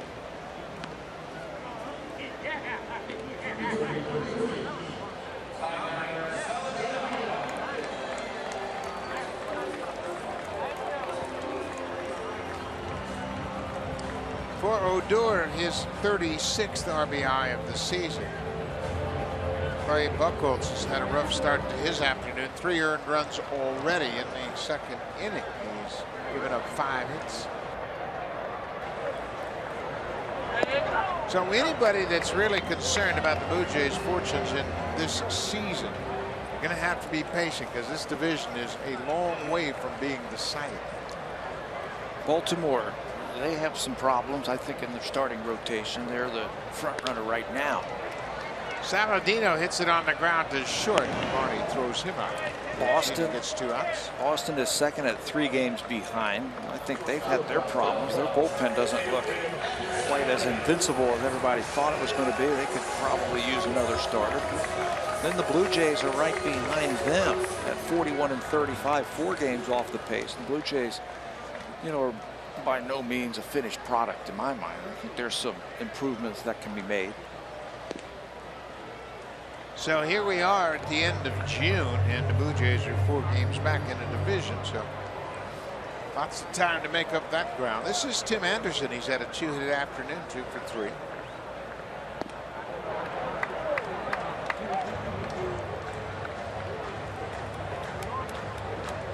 He grounded out to second on 1 pitch his first at bat, and then he had an infield single and a home run. The home run he hit off Marcus Stroman in the 5th was the 9th White Sox home run in this 3-game series. Are they known as a home run hitting team? Not at all. I don't think so. They got some guys who can pop it out of the ballpark.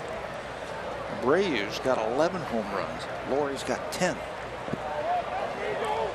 Yes, he went, and Anderson strikes out. Good inning for Biagini. He retires the side in order. We'll go to the 7th. Blue Jays are down by 4.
But they certainly have the hitters in their lineup to erase a 4-run deficit. Look at what these three, the engine of the offense, have done in the month of June. Month of June, these guys have carried this offense. They've been outstanding. Between them, they've hit 19 home runs. Look at the on-base plus the slugging percentage. Blue Jays as a whole have been really swinging the bats, led by these guys. Now, when you get these guys hot, then everybody else seems to fall in line. Russell Martin's been swinging a lot better. Troy Tulowitzki's been swinging better. Pilar. We talked about that in the opening over the last 10 games. These three guys who are going to come up in this inning, they've really led this team. Blue Jays have scored 71 runs over their last 10 ball games. Chris Sale has been a tough mound opponent this afternoon. Donaldson has one of the 2 Blue Jay hits that came in the first inning with 1 out, and he tried to stretch the single into a double and was thrown out at second. You know, we talk about the Blue Jays all the time, that they've got some really good right-handed hitters. I don't want to say that they're right-hand top-heavy anymore, because Michael Saunders and Justin Smoke have done a good job from the left side. That's a fair ball. Donaldson will check in at first with a leadoff single. Boy, he just slapped that past Abreu down the right field line. With all those right-handed batters and good hitters, here's the replay. He just stays right with that ball. Doesn't try and pull it, just hit it the other way, and he's rewarded with a base hit. Blue Jays came into this game with an 11-13 record versus left-handed starters this year. That was a shock when I saw that this morning.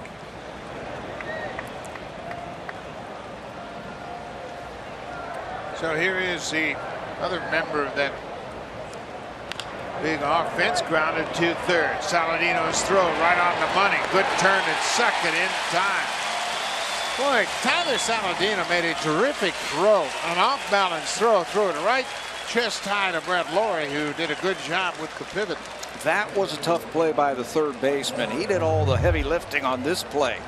Charges it. He's got to make a decision, make the play, and then on the run, he throws a strike to Laurie, whose athleticism turns that ball at second base. He's got his right foot on the base, exposing his whole body.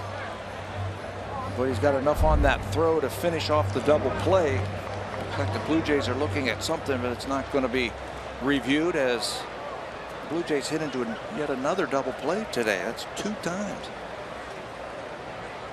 So Sale gives up a base hit and then erases the base runner with a ground ball double play. 2 outs. Michael Saunders, the left fielder, he's 0 for 2.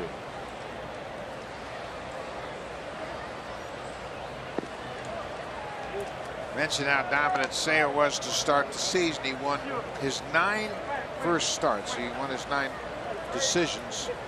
Was looking for his 10th, and Cleveland beat him on the 24th of May. That was his first loss. That was his 10th start of the season. He also has been pretty good at stretching things out. He was able to complete 3 games in his first 9 starts to become the first White Sox pitcher to do that since '91 when Jack McNell did it. Ace. You were talking about that 9. 9 is fine. Third major league pitcher since 1913 to win his first 9 starts and have an ERA of 1.58 or lower. Just the third. Saunders couldn't check his swing. It goes around. It's 2 balls and 2 strikes. Well, that is just a tough angle for a left-handed batter to try and pick that baseball up. He steps towards first base, closes off that front side, and then crossfires that ball. Chris Sale, after giving up the leadoff single, gets a double play and a strikeout. Sale shutting out the Blue Jays through 7.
Welcome back. Bo Schultz is back with the Blue Jays after fellow reliever Gavin Floyd was placed on the DL earlier today. Now, Schultz underwent left hip surgery during the winter and continued his rehab into the season. Schultz told me that towards the end of his rehab assignment, he was trying to prove his arm was back, that his body was back, and ended up overthrowing the baseball. He threw hard without really accomplishing anything.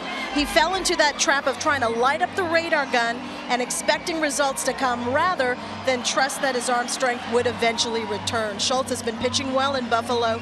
12 strikeouts, Buck, over 13 2/3 innings pitched. Well, Bo Schultz just has a little more depth to this team with the injury to Gavin Floyd, and keep your fingers crossed for Gavin Floyd. He's had so many difficult injuries throughout the course of his career, including a Tommy John surgery and a fractured elbow twice. He's pitching with plates and screws in his elbow, and it's really an unfortunate set of circumstances for Gavin Floyd, but it's good to have Bo Schultz back here in the bullpen. Yep, they are going to do the MRI on Gavin, so the Blue Jays just aren't real sure the extent of the problems for Gavin. So, great guy. They're going to miss him. All the best to him. Hope everything's okay. Bo Schultz joins the team today. Got in last night. The team was in Indianapolis, so it was a short ride over here to Chicago from Indy. Says his arm feels great, so we might even see him today in this ball game. This copyrighted telecast is presented by authority of Rogers Blue Jays Baseball Partnership and may not be reproduced or retransmitted in any form. And the accounts and descriptions of this game may not be disseminated without the express written consent of Rogers Blue Jays Baseball Partnership. Now that looks very good. The old baseball hat full of ice cream. Used to be full of ice cream. Used to be. That's summer. That's baseball right there. That shot we just had. We drove from Saskatchewan to see the Blue Jays, and hopefully watching a Blue Jays comeback here this afternoon. Adam Eaton, #2 hitter, has had a good day at the plate. He has driven in a run and scored a run. Hits this one right back to the mound. Biagini throws to first, 1 down. Biagini, coming out of the bullpen, has retired the first 4 batters he's faced this afternoon. I wonder if he hit a wall. You know, a couple of those relievers. Blue Jays have played a lot of close ball games this year. John Gibbons has had to use those relievers a lot. You mentioned that he hasn't pitched in almost a week, just to give him a little bit of a blow. His stuff was very flat the last time we saw him in Baltimore. Not a lot of movement. Another thing that factors in, I'm sure, is the fact that he's pitching out of the bullpen for the first time in his professional career. He has been a starter throughout most of his career. He's had 3 minor league relief appearances, but he's worked exclusively out of the bullpen this year. Gavin Floyd looked like he hit a wall for a while. They shut him down for a while. Roberto Osuna looked like he was tired for a little bit, and they gave him some time off just to regroup.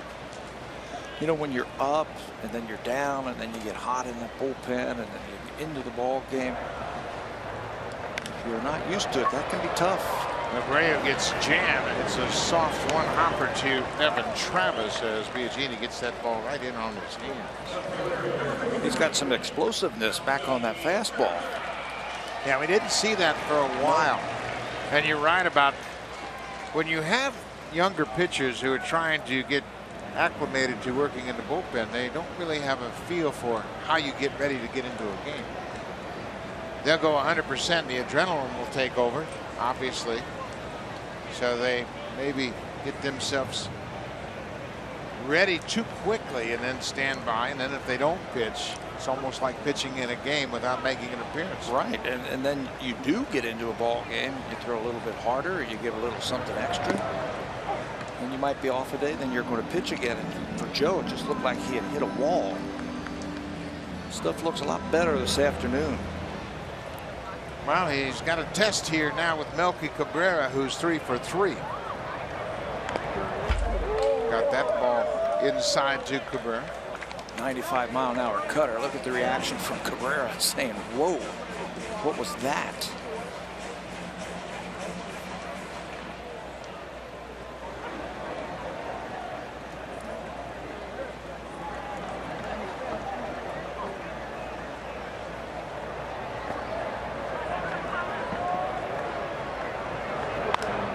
He covers that breaking ball down and in. Melky's had 2 4-hit games already this season, and now he's getting on his former trainer George Poulis, who had to bail out down at the end of the bench. Yeah, all the guys are saying, hey, hit the ball out on the field.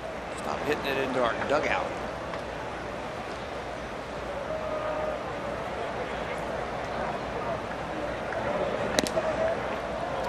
Melky had a 4-hit game, including a home run and 4 RBIs against the Red Sox on his most recent road trip to Boston.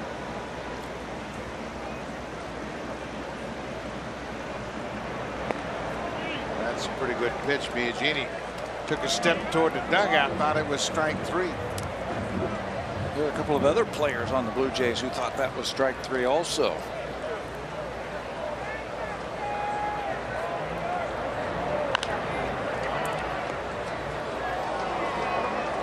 Melky gets hot like he is right now, it's difficult to get him to swing and miss.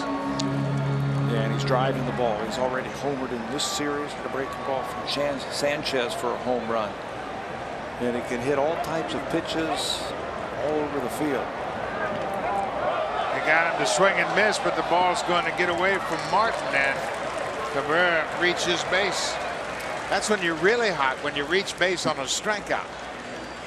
He was not picking up that breaking ball at all from Joe Biagini. Stuff was really good in that at bat. Down off a couple of pitches, and then he'll strike out on this curveball. The Russell can't block it. He goes out and reaches for it. It ricochets off of his glove. And Melky's over at first base. Breaking ball gets away from Martin, and that'll bring Todd Frazier to the plate.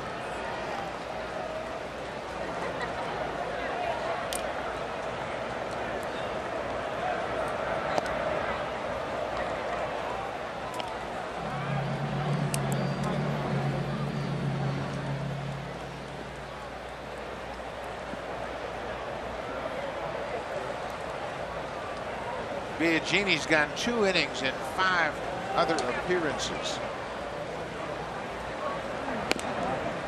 That's his career high, of course, in his rookie season, 2-inning outing. Shouldn't bother him because he was, like you were saying earlier, he was a starter in the minor leagues. Blue Jays got him from the Giants organization.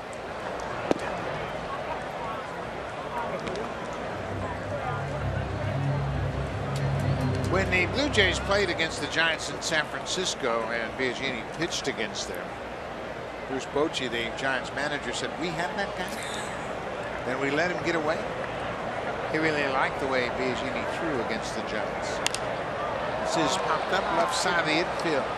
Darwin Barney, using the glove to shade his eyes, makes the catch, and Biagini. 2 innings of good relief here. Blue Jays will bat in the 8th, down by 4.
Blue Jays on Sportsnet. Presented by the all-new Civic, the 2016 North American Car of the Year. It is a gorgeous summer afternoon, and there's no better place to be than the ballpark when you're a youngster and you get a souvenir from Russell Martin. That is like a piece of gold for that young fella. And here's another one that got a baseball, and look at, man, is he happy. And I tell you what, the ball players can do so much good. Look at the smile on that face. He came to the ballpark, probably seeing one of the games for the first time, and he got a souvenir baseball. How cool is that? You know, the smile on his face tells the whole story. The best time to go down there right at the end of the inning, maybe you'll get a ball from Russell Martin. Here for that good deed, Russell Martin leading off the inning, and he should get a base hit now. That would just be appropriate. Blue Jays have just 3 hits against Chris Sale. 2 balls and no strikes. Sale looking for his 13th win of the season against 2 losses. Russell hits it off the end of the bat, and Eaton is there to make the catch. You know, he has been so efficient also. He has been in trouble all afternoon. There has been a runner to second base. Basically been out of the windup the whole afternoon. He's only thrown 83 pitches, and we're in the 8th inning.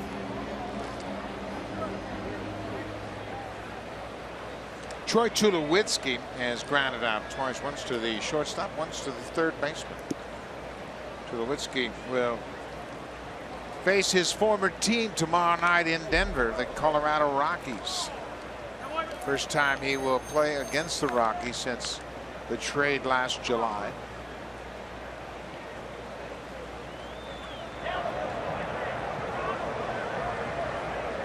Tulowitzki spent 10 years in Colorado. He might underplay it, as Bo Schultz has now gotten up, and we will see him in this ball game. But Troy might underplay that, but I know he's excited about going back to Colorado. He was a 5-time All-Star while playing for the Rockies. He won 2 Gold Gloves and 2 Silver Slugger awards as the best hitting shortstop in the National League.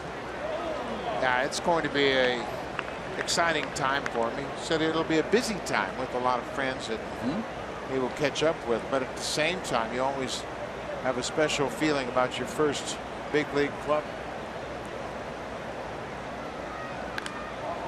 Swinging a drive down the left field line. That ball is a home run. That is over the wall for a home run for Tulowitzki. And the Blue Jays are on the board.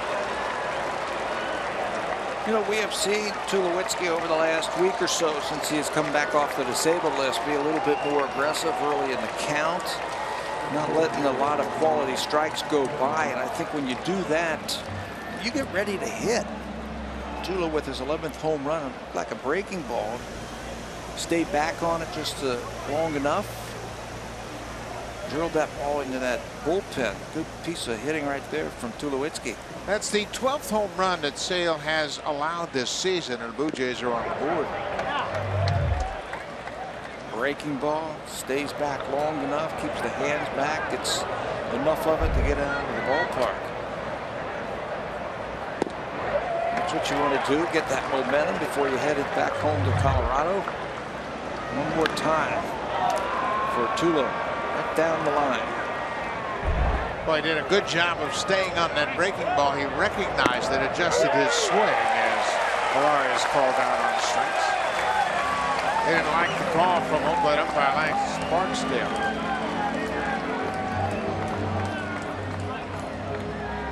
Well, not at all. He didn't like that one at all. He's still looking back at the umpire. He thought that one was inside. He can't believe that he got rung up on that pitch. 7 strikeouts for Sale. Junior Lake has struck out this afternoon. He goes out for the first pitch and bounces it just foul.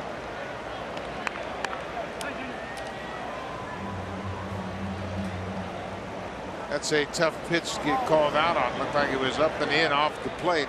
Valerius called out on strikes.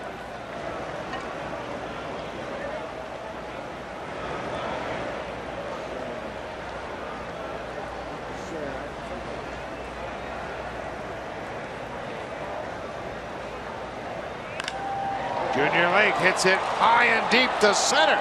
This ball is gone. Junior Lake, with his first home run of the season in the big leagues, has cut the lead in half. That was a line shot to the seats in center field. A missile off an 0-1 pitch.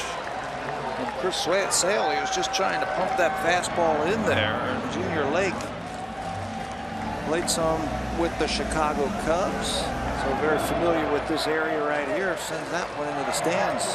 His 17th career home run, his first with the Blue Jays.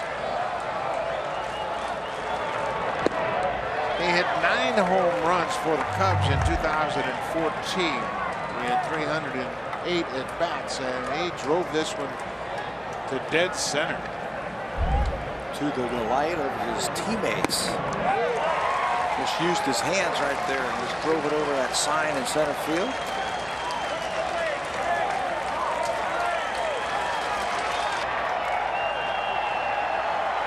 So now the Blue Jay fans are finally back in it.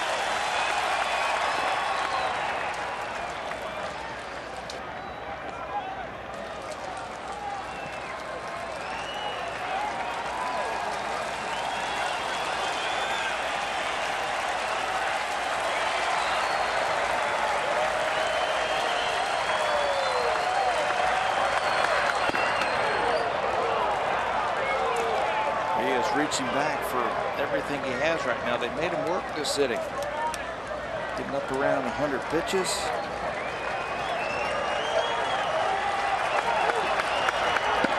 Breaking ball outside. Full count.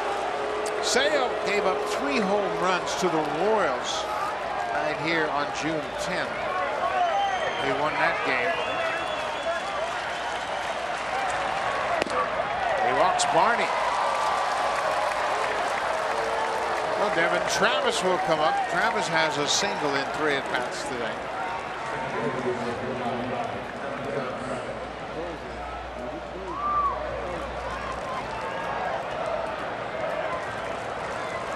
So back to the top of the order, and with that walk, the Chicago bullpen will go to work.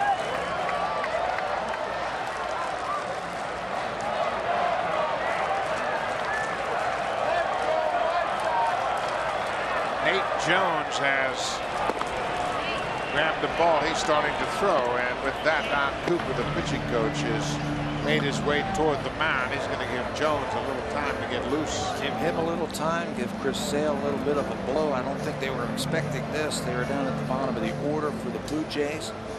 Tulowitzki homers, Pilar struck out, then Lake homer. Seemed to come unglued just for a little bit against Darwin Barney. Had him 0-2 and then lost him. They've made him work this inning. A reminder, the Cardinals and Mariners coming up right after this ball game.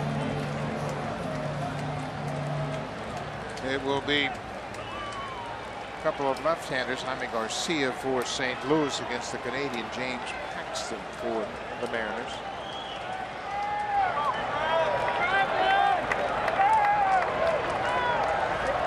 Seattle has won 2 in a row against the Cardinals. Devin Travis, he goes after the first pitch and bounces out to short. That ends the inning, but the Blue Jays get on the board. Couple of home runs. It's 4-2 Chicago. Now time for a Blue Jays Central update. Here's Jamie Campbell and Greg Zahn in the Samsung broadcast studio.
Autographs at the J Shop Toronto Eaton Center on level 1.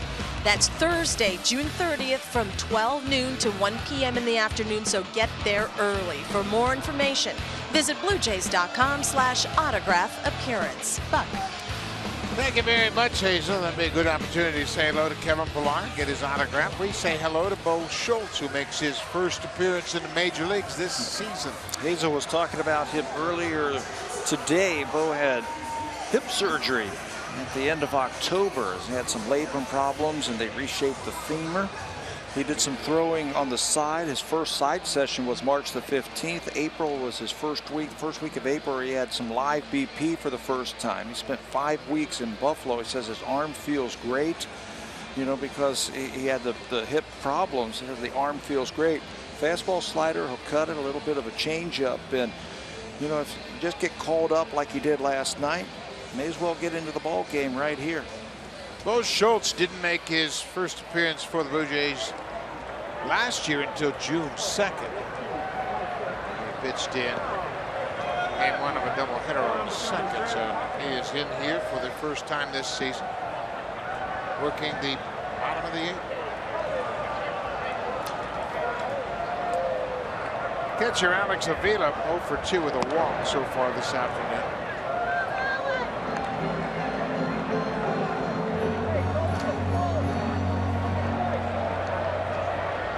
Last year, Schultz appeared in 31 games for the Blue Jays. He had a .356 earned run average, a total of 43 innings, 32 hits allowed.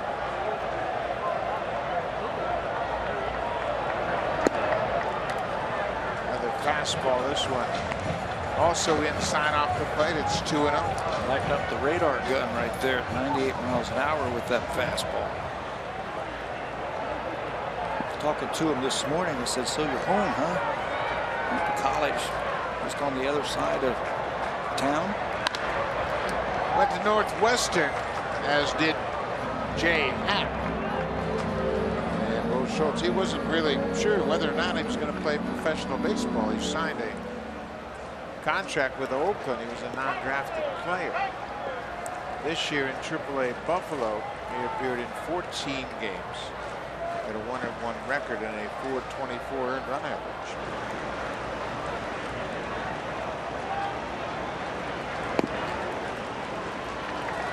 Hard breaking ball. It's 2-2 to the leadoff man here in the 8th.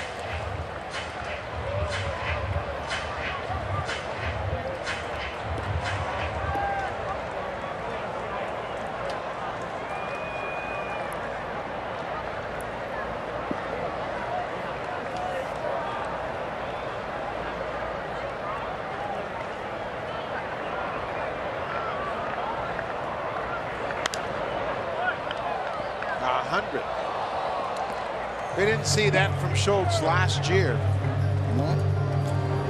He told me this morning, he says, "You know, my arm feels great." Yeah, I'd say so. If you're hitting 100 on that radar gun today. He was worried about lighting it up earlier when he was just coming back from that injury. I think he's done okay. Breaking ball missed. It's a full count.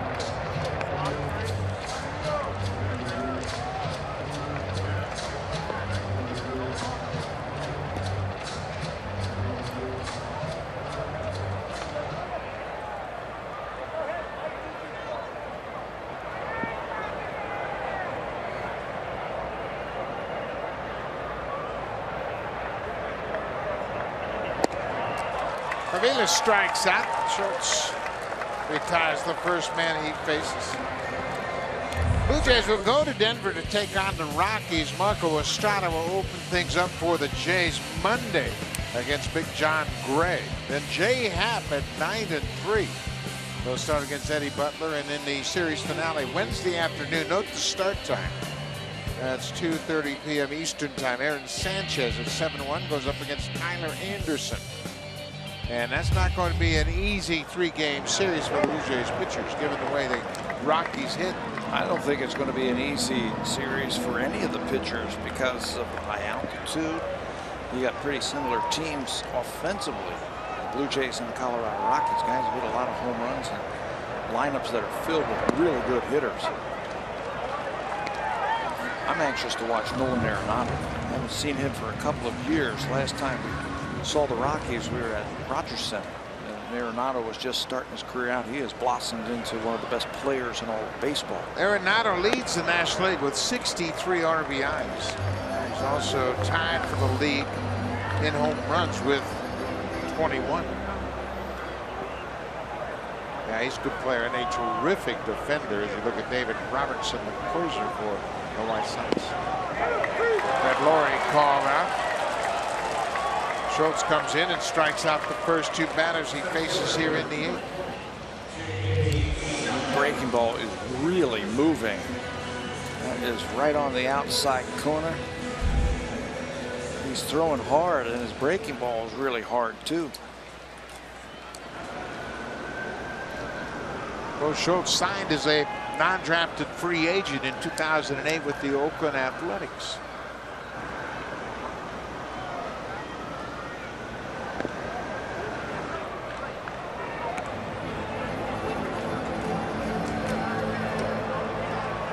He came to Northwestern to go to school and study sports writing. He was a writer. They convinced him to come out, walk on, try out for the baseball team. Good move. That cutter right now throws a slider and a cutter. That thing is really moving, and it's hard.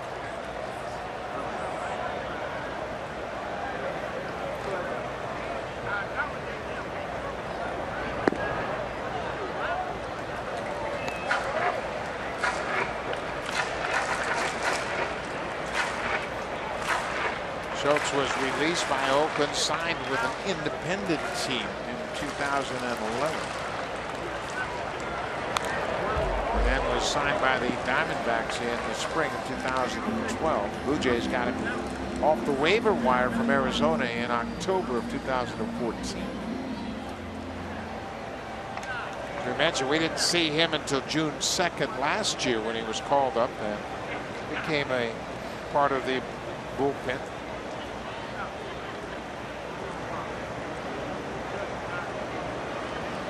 J.B. Shuck with a 2-2 count.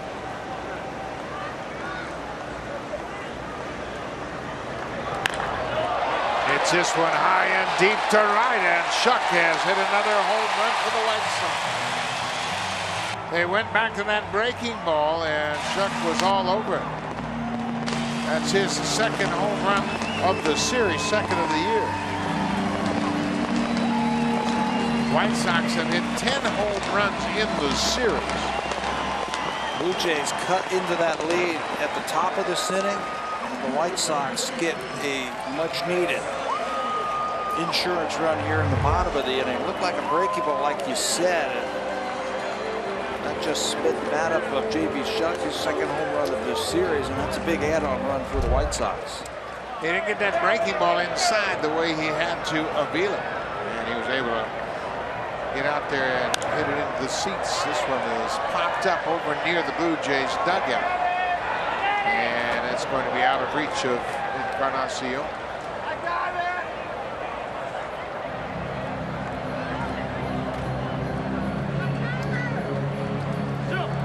Boy, the White Sox have really hit the ball hard here in this series. 2 home runs this afternoon, 7 yesterday, and a solo home run on Friday off the bat of Melky Cabrera.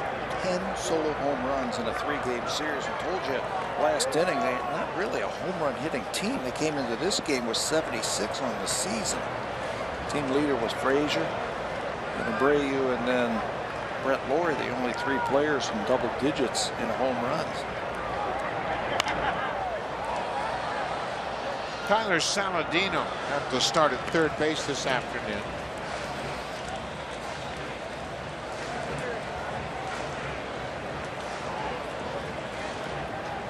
He's grounded out twice, 0 for 2 officially.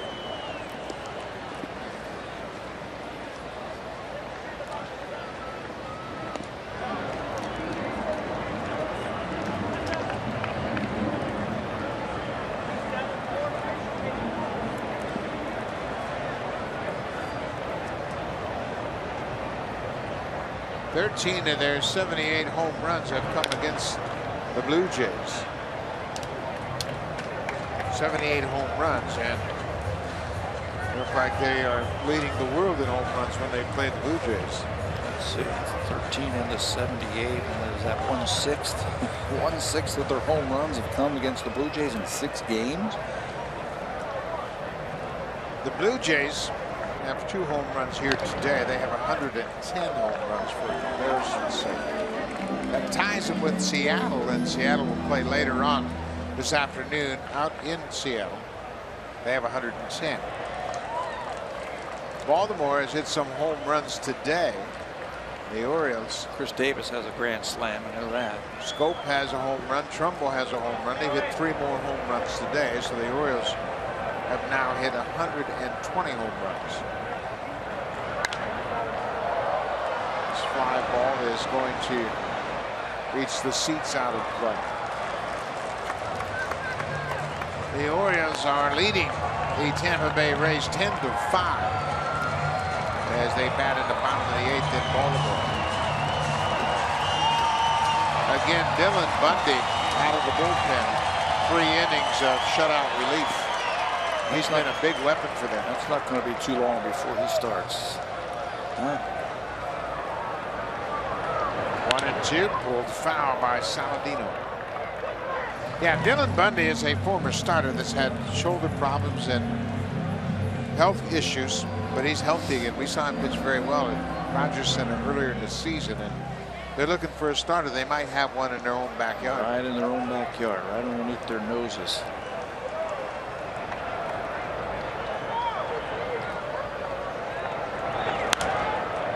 About a battle that Saladino's putting up here. Bo Schultz struck out Alex Avila and Brett Lawrie to start the inning, and then J.B. Shuck took him deep over the wall in right.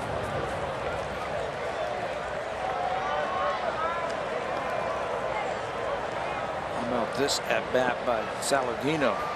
All those pitches right in the strike zone. He's had an extended at bat.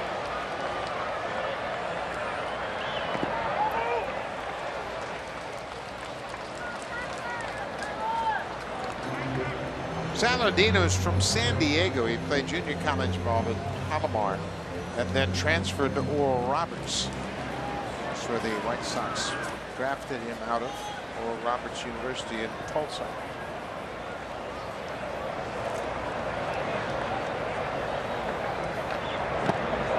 That breaking ball finally gets him. Schultz ends up striking out the side, but he gives up a solo home run to widen the White Sox lead. Blue Jays will go up against David Robertson. It'll be Donaldson, Encarnacion, and Saunders, the big bats.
By the all-new Civic 2016 North American Car of the Year. Chicago White Sox have put on a power display in this series, but so have the Blue Jays. Just last inning, Troy Tulowitzki gets this breaking ball for his 11th home run of the season. And Junior Lake gets into the act with his first home run as a Blue Jay.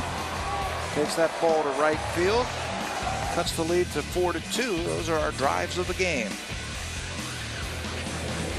So David Robertson will come into the ball game. Robertson picked up a save on Friday night. Robertson came into that 3-2 ball game and wrapped things up for Chicago. Save number 19.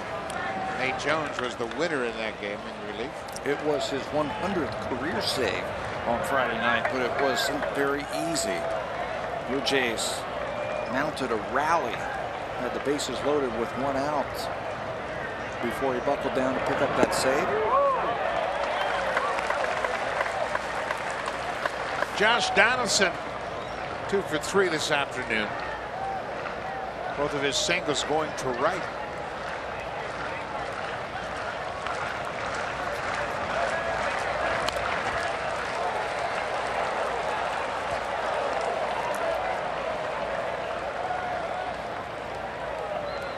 Donaldson had an infield single against Robertson on Friday night. That infield single would load the bases with 1 out, but then Robertson was able to strike out Encarnacion and get Michael Saunders to pop out to end the game. Blue Jays had him on the ropes. It was a tough back and forth ball game, very close game. And they had the right guys at the plate. Guys that they wanted at the plate. Robertson was just a little bit better. Donaldson gets a piece of that curveball. That's the one pitch that Darwin Barney was telling me the next day, yesterday. He was saying that, hey, this guy's got some kind of cutter, fastball. Low 90s cutter with some late movement, but he said his curveball is really good.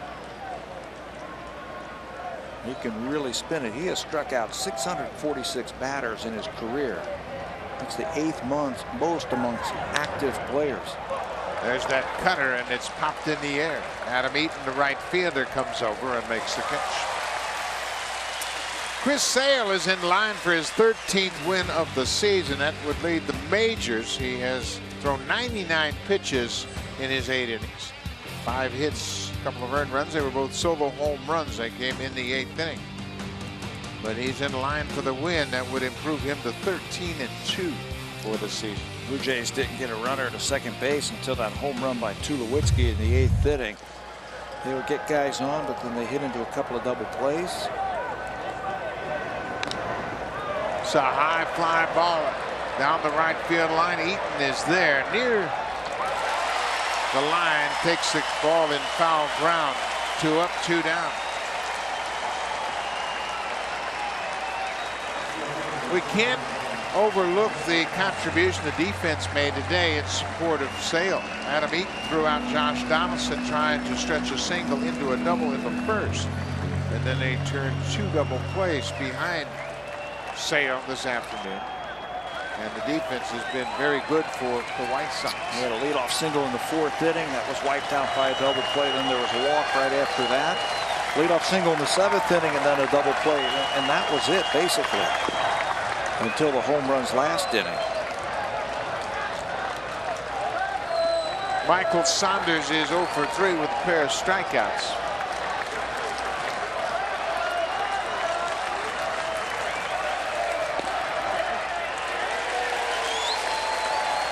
Robertson has really mastered that cut fastball. Of course, he grew up under the terrific pitcher Mariano Rivera. That's the curveball. That's the one that they say can really spin it. He'll get his share of strikeouts with that.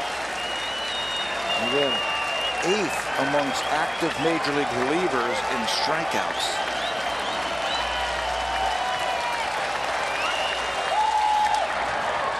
High in the air into center field.